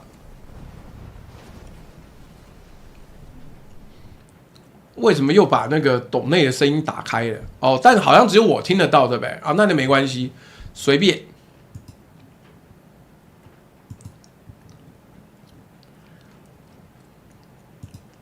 而且各位看到没有，刘冠超才是10步杀1人，不留生与名。他说这有什么好讲的呢？九寨沟那个妹子已经征服了，让我们看下一个吧，这才是真男人，好不好？来，为什么台湾会被这个绑死？是因为地缘政治的真实压力。台湾的确面对对岸的军事威胁，让对美交代变成政权生存的一部分。这个刚性需求让国防预算的政治承诺力天然就强于社会保险的预算。但是美国的智库从2019年到2025年都在跟你说你买错了。台湾前陆军司令也说你买的没有用处。美国正在清空伊朗用不到的库存倒给你。这个对美交代的逻辑就被扭曲了。你不是在交代真正提升防卫能力，你是在交代我有买多少钱买什么，而且用不到。这个盲点让台湾花了大笔钱在美国智库骂了6年的武器上，还顺手牺牲了劳健保的改革空间，买打不赢的武器呢是表面问题，借子孙的退休金来付这笔钱是骨子里的问题，这个才严重好吗？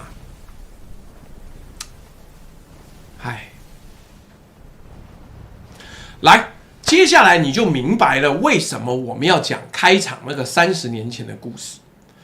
我们会把 Elbridge Kobe 他的 Kobe 家族的30年，从祖父的悲怨到孙子的实践，一口气串完。而且在我们的直播里面 ，Elbridge Kobe 叫柯伯吉，以后还会登场。他对台湾来讲非常非常重要，而且过去台湾政府里面有人彻彻底底的得罪了柯伯吉。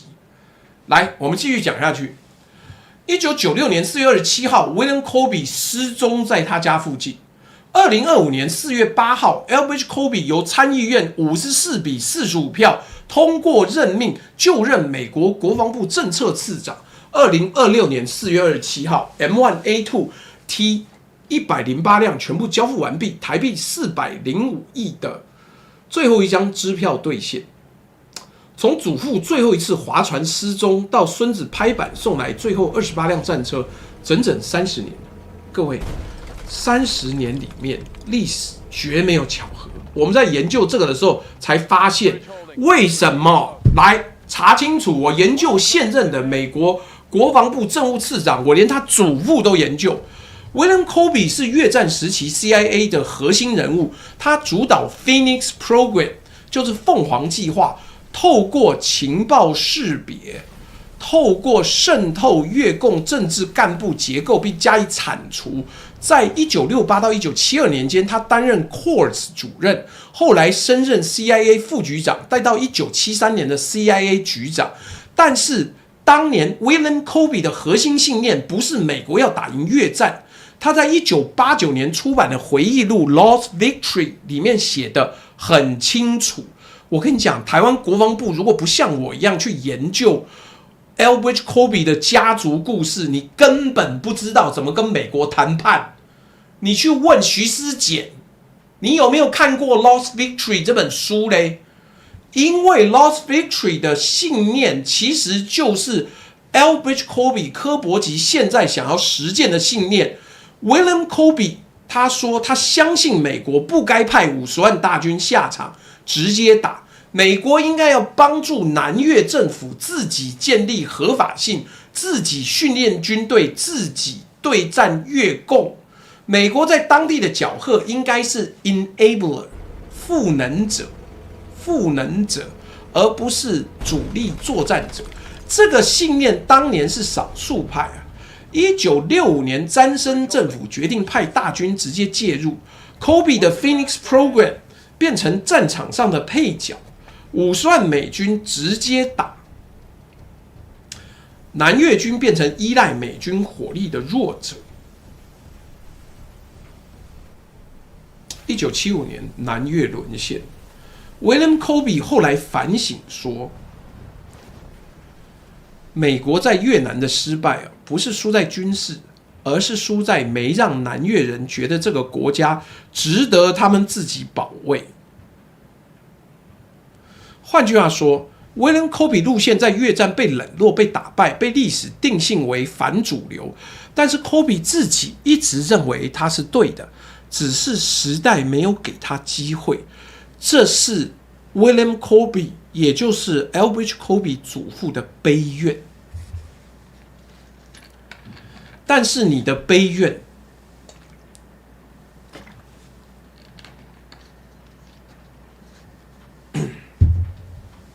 能不能实现，要看你有多高的位置啊！祖父是 William Kobe， 是 CIA 局长，1973年到76年是情报首长，只能建议不能拍板。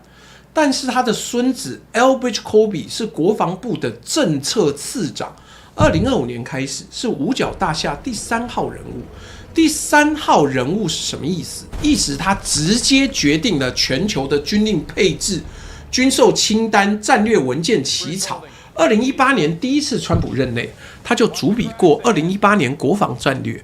2025年回国之后，他正在主笔新版国防战略。祖父的悲愿要实践，靠的不是悲愿本身，是他孙子一路纯血培养，终于站到了关键位置。他的祖父当年只能在 CIA 内部推动 Phoenix 这种配角级代理战，跟陆军上将们争辩时节节败退。孙子现在直接成为美国国家防卫战略的主笔人，这次他不是建议，这次他是拍板了。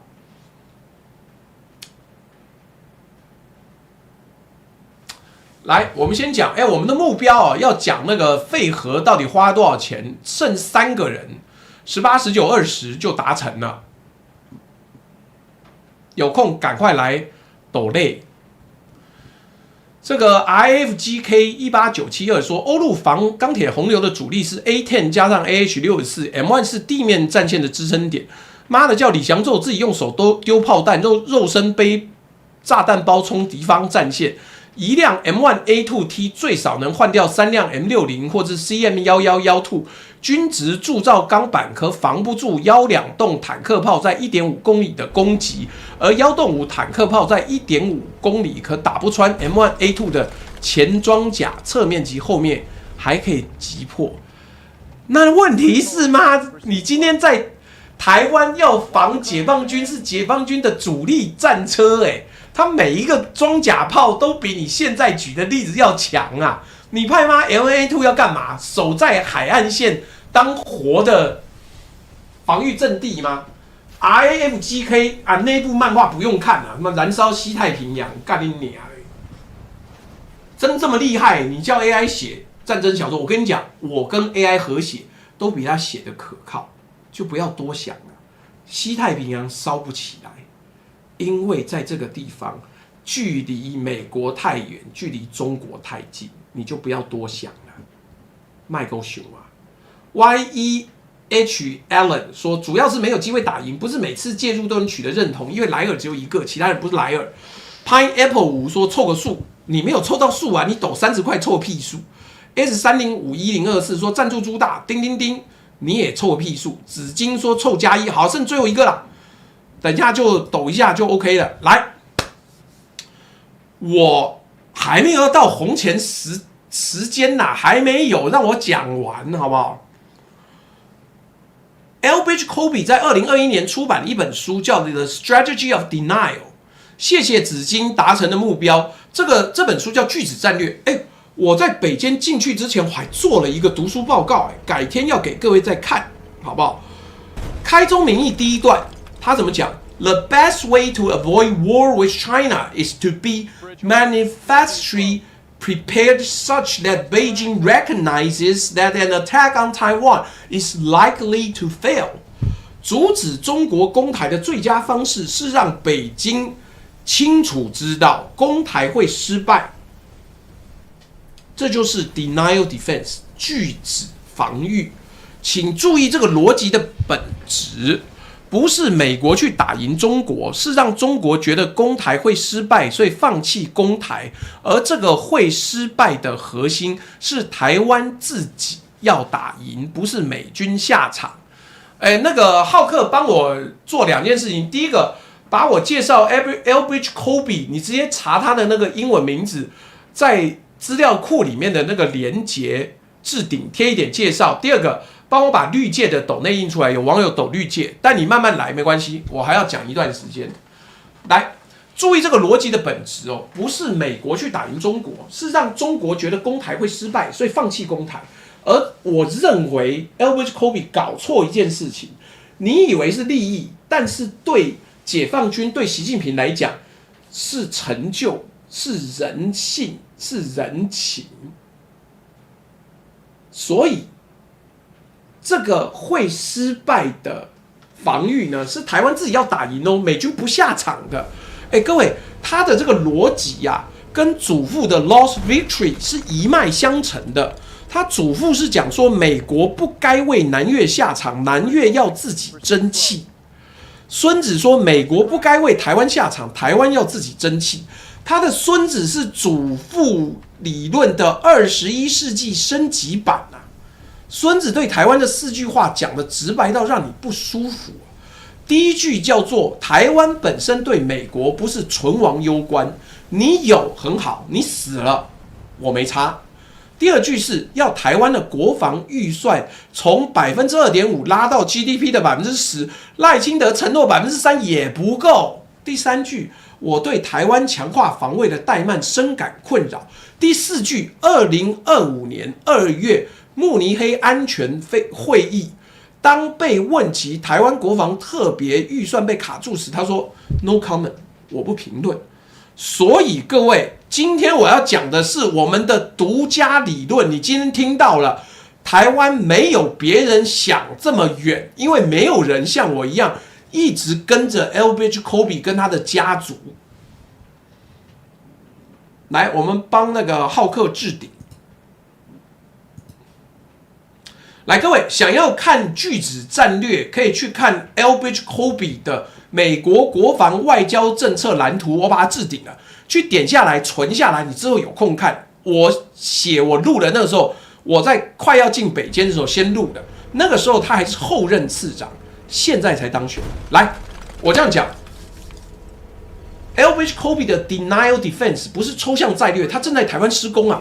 我家旁边就是国防部啊，我每天上班工作拖着那些蜂蜜去寄，我可以看到很多东西呀。第一个，美国已经有200多名美军教官驻台了，这是国防部2023年4月向立法院的军事外交委员会证实的。第二个证据，美军的特战小组也驻台了。2025年1月，海军2年期的专案銜训首度半公开。第三个证据呢，是国军部队赴美本土营级接训。因为营级接训是什么？就是你要营跟营的能够跟美军协同作战。这是自由时报的军武频道上报中央社多家报道交叉验证。第四个证据，美方有一个特别的单位叫 DIU Defense Innovation Unit 国防创新单位，派常驻的联络官到台湾。这个是金融时报2025年8月27号独家爆料，驻在地点是 AIT， 在内湖。我今天经过那个地方，美国在台协会合作焦点就是无人机、半导体军用化。还有能源科技。第五个证据呢，中华民国也有 DIO Defense Innovation Organization， 2025年2月1号正式成立，隶属国防部整合评估司，由顾立雄部长一手推动，完全拷贝美方 DIU 编制。DIO 主管石其良2025年9月公开承认与 DIU 已建立对口机制，多次交流。干，浩克很认真，赞一个，没错。而且嘛，那个谁，刘冠超又在乱讲那个真实发生过新闻，他妈还有笑场。美军的特战教官去马祖，结果跑去越南妹的摸摸茶店，出来之后撞到3个八嘎囧，3个打2个，干被打到住院。妈，我真心对于美国特种部队的战力感到非常担忧。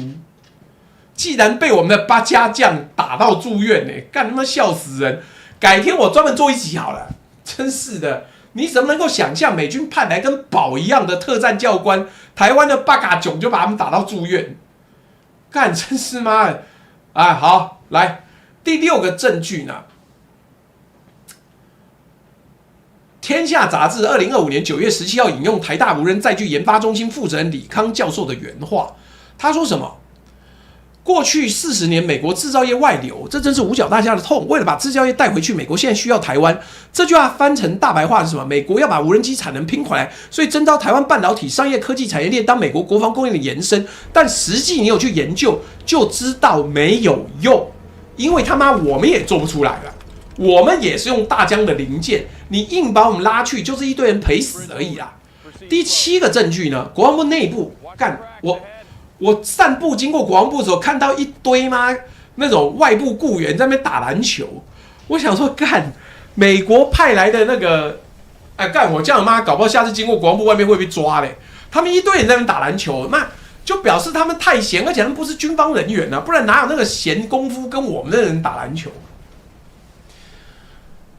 好啦，国防部内部设立的，我没有任何情报来源哦，干你不要抓我说什么我泄露情报没有。国防部内部设立的不对称火力协调中心呢，美方的卫星资源、电子战数据即时情报链对接，美方不需要在办公室挂上星条旗，它透过系统后门的情报共享跟战术指导，实质就掌握了不对称火力的神经中枢。你把这7个证据放在一起看，我跟你讲，各位，你如果真的很想要看美军跟美军驻台人员的话，有一些比较穷的人，比较低阶的军官是坐捷运上下班，你到大直站外面就可以看到，他从那个1号出口走出来，要往国防部走，这第一个。第二个呢，再高阶一点人员呢，住在大直的一些社区里面。那我以前的社区就有好几个美方的这个官员全家来，操妈那个房子租起来很贵。好，等等，不要再多讲了。来，所以我们把这7个证据放在一起看：美军教官、美军特战驻台、国军赴美受训、DIU 派到 AIT、DIO 拷贝编制、制造业征召、火力协调中心，这是整套体制嫁接啊，也就是 Elbridge Colby。孙子在台湾做的事情比祖父当年在南越做的还要深、还要全面、还要细。但是这里有个致命的问题，对 Elbridge Colby 是很正确，但是对台湾来讲很要命。Elbridge Colby 的 Denial Defense 要台湾自己有人能打。台湾民国116年度可征役男跌破8万，台湾志愿役编线比 75.58%。台湾29000座，有11600座承受不住70公吨的战场。祖父输越战是因为南越人不争气啊。孙子如果输台湾，会输在什么？会输在台湾连场地都不在了，既没有够多役男，桥也撑不住战车，国民党、民众党还在吵来吵去，民进党也推不动，历史可能重演祖父当年的悲剧，因为这次连实验场都不在了。我们最后一个小节要回到4月27号那个画面。陆军司令部说完整交车是成功典范，但赖清德承诺国防预算是3% GDP 啊。Elbridge Colby 公开要求要有10%，双方根本没谈拢，差他妈3倍啊！但台湾4月27号凌晨0点10分，战车照样交完了。这代表什么？这代表 Elbridge Colby根本不在乎台湾买什么武器，不在乎赖清德承诺几%，孙子在乎的是 Denial Defense 拒止战略的整体框架在台湾能不能够成型。M1A2T 405亿只是给台湾的一份投名状，不是真正的军事承诺。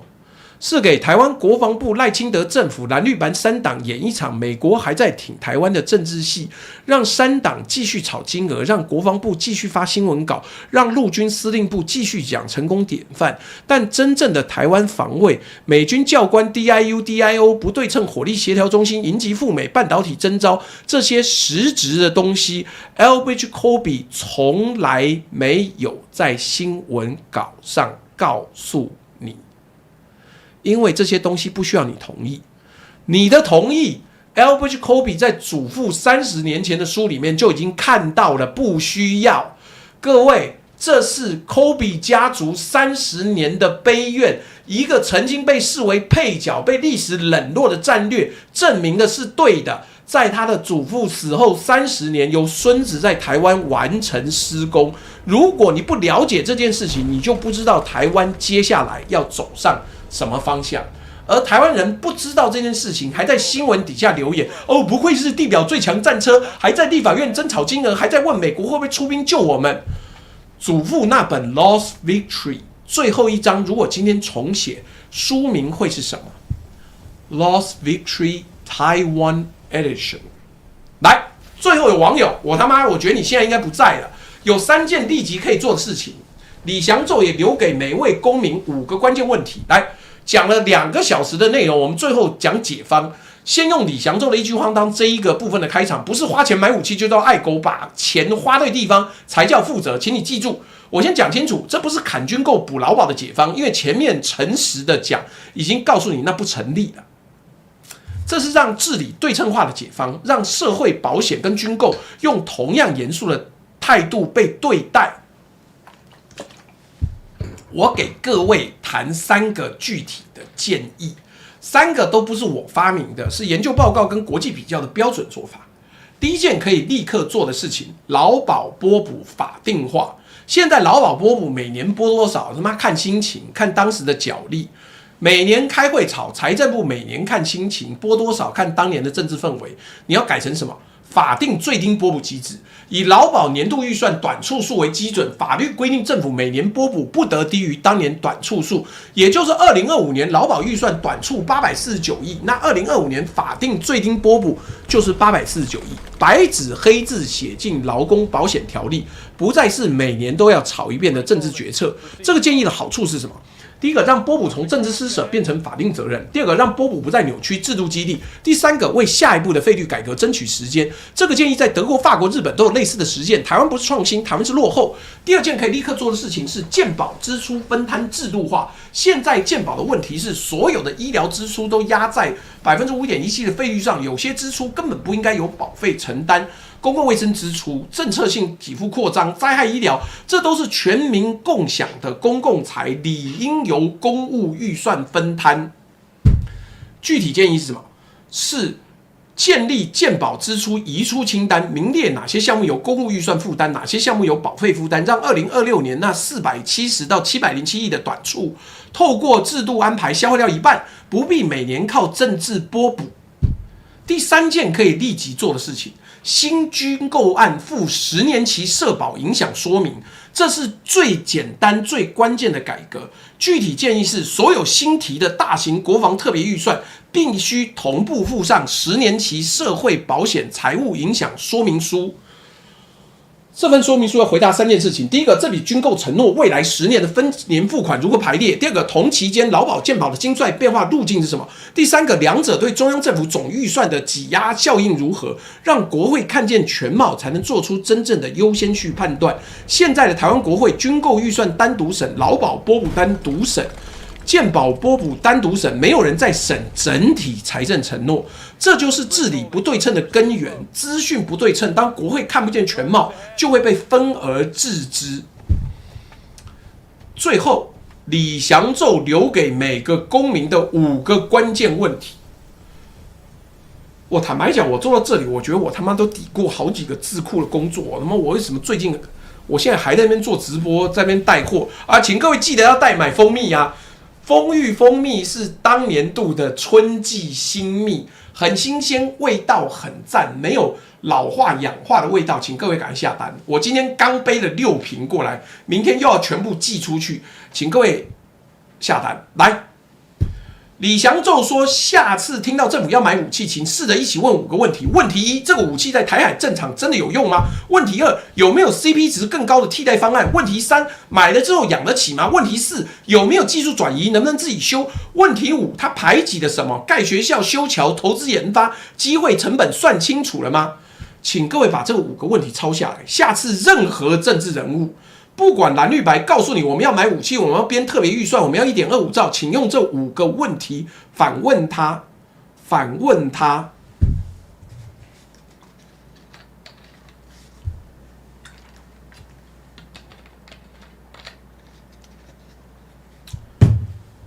这3件事呢，前面那个 Violet 有问，我现在讲了，但他人不在了。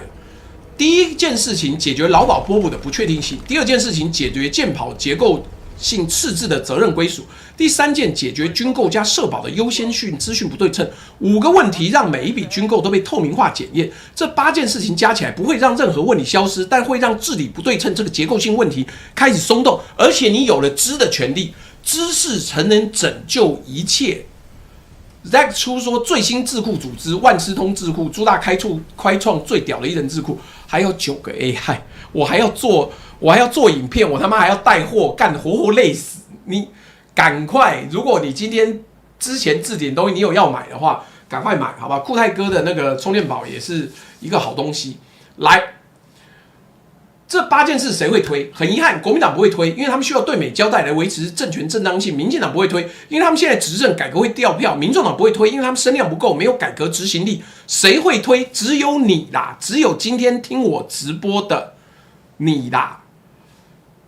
只有当治理对称化这件事情成为下次选举里选民敢公开谈、媒体敢公开报、候选人不敢回避的议题的时候，这8件事才会真的发生。我们今天这集从头到尾不是要你选边站，不是要你反军购，不是要你赞成砍社服，这集从头到尾只想做一件事情，让你看见这个治理不对称，并且提醒你，我们给你的独家情报是 Elbridge Colby 在实践他们一家族30年来的悲怨，就在台湾，而台湾竟然没有人知道。我们后面还有直播的内容是关于台湾过去到底怎么得罪了这一个美国右派新兴的国防超级新星。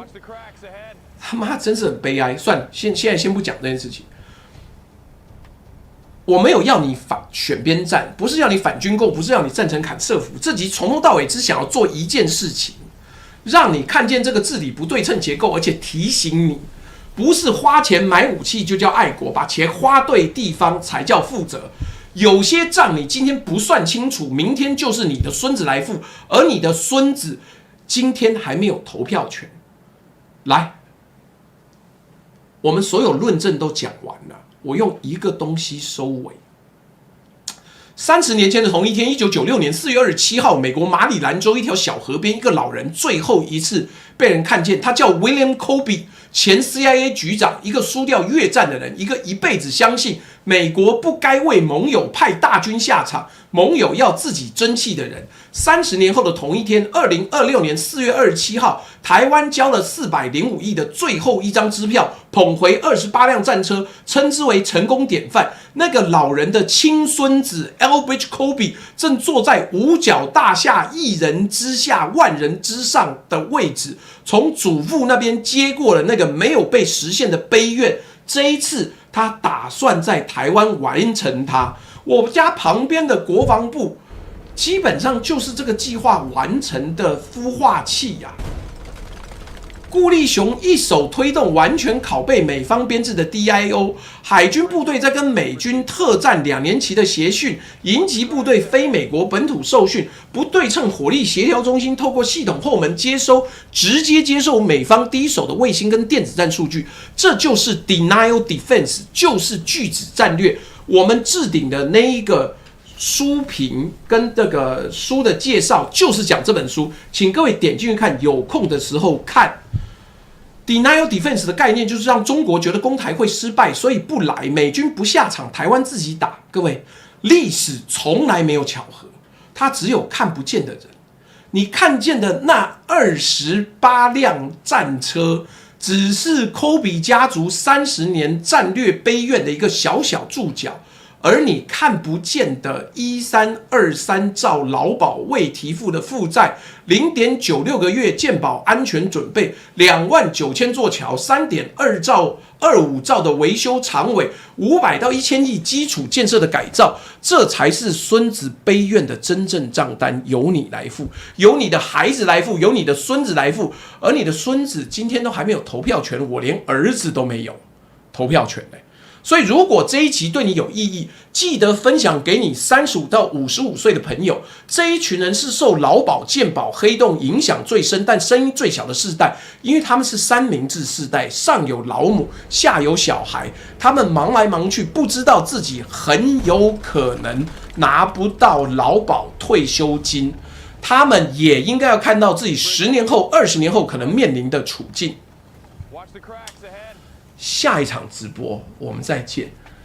之后的某一集会讲能源黑洞，就是今天通过这个目标的废核账单、前瞻幻觉、地方破产3条财政承诺链条同时挤压社会福利的改革空间，这是同一个故事的另一面。记得科学终将胜利。这条路虽然得罪很多人，但这是万事通事务所唯一走的路。谢谢大家。好了，各位又到了最后投票时间。看今天讲实在这么多。对啊 ，Isaac 说，我完全不认为我这代能拿到退休金，我也不认为。然后工作人员帮我贴出来要饭的那个狗皮膏药了，纸巾，谢谢你就帮我们今天目标达成。所以最后的部分呢，那浩克帮我贴微信跟支付宝。所以各位，这个是抖内要饭的时候，如果你觉得我今天讲内容够精彩，我后面的动画够刺激的话，1元不嫌少，100元不嫌多。前几天有人抖了1000元人民币给我啊，谢谢他对于这个这个什么东西呢？他对于800壮士4行仓库故事的喜爱。来，我们接下来要投票了。微信跟支付宝。那就全部啦，你反正能贴就贴，反正没差，这最后了。所有你能贴的东西就通通贴出来。但是好像微信没贴，对不对？啊，没关系，下次再说。微信没有。微信没有给你图，来等等。微信好，微信传群组，收款，来，好，等等，传群组，群组。传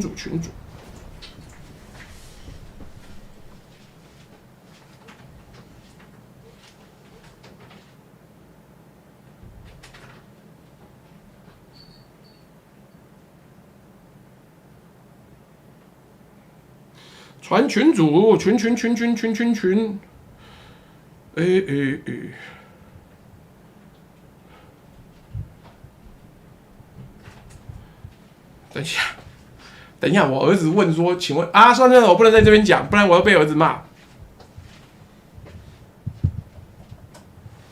为什么在这个时候才来问我这个状况？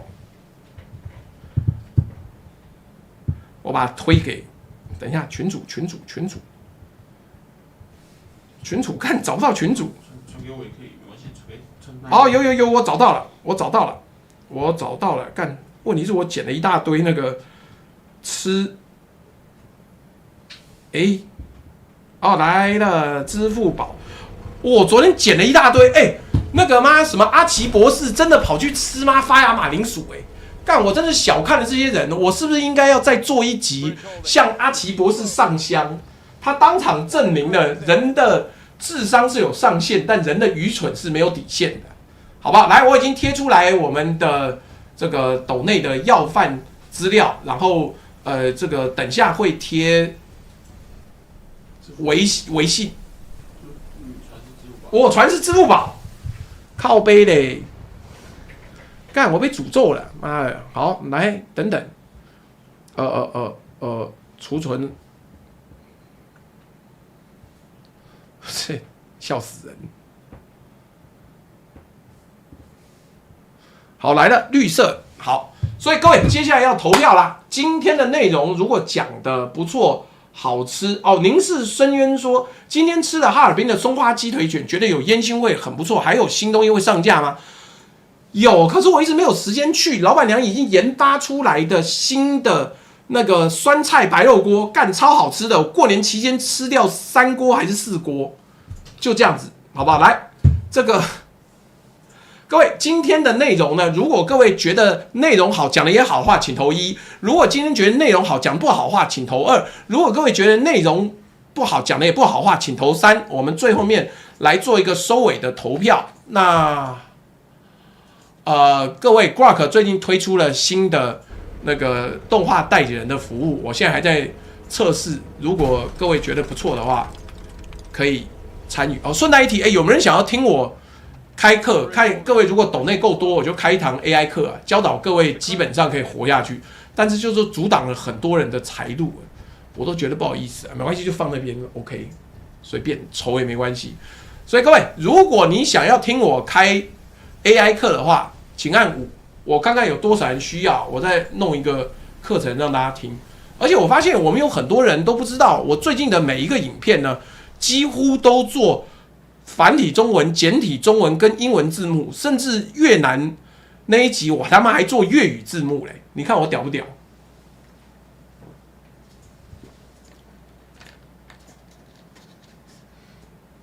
哎，我看一下 RW 力说他有在绿界抖内，我看一下。我传给出来。没有，可是我没看到啊，还真没同步到这里来啊。好，你再传给我好了。所以各位，如果有想要听，我这么多人，你们到时候要真来听啊！你不要他妈我那边讲，到时候开课没人要听。我跟你讲 ，AI 其实真的没有你想象中那么困难。像 Manus 我已经烧到所有的 credit 都烧光了，然后就没有钱了，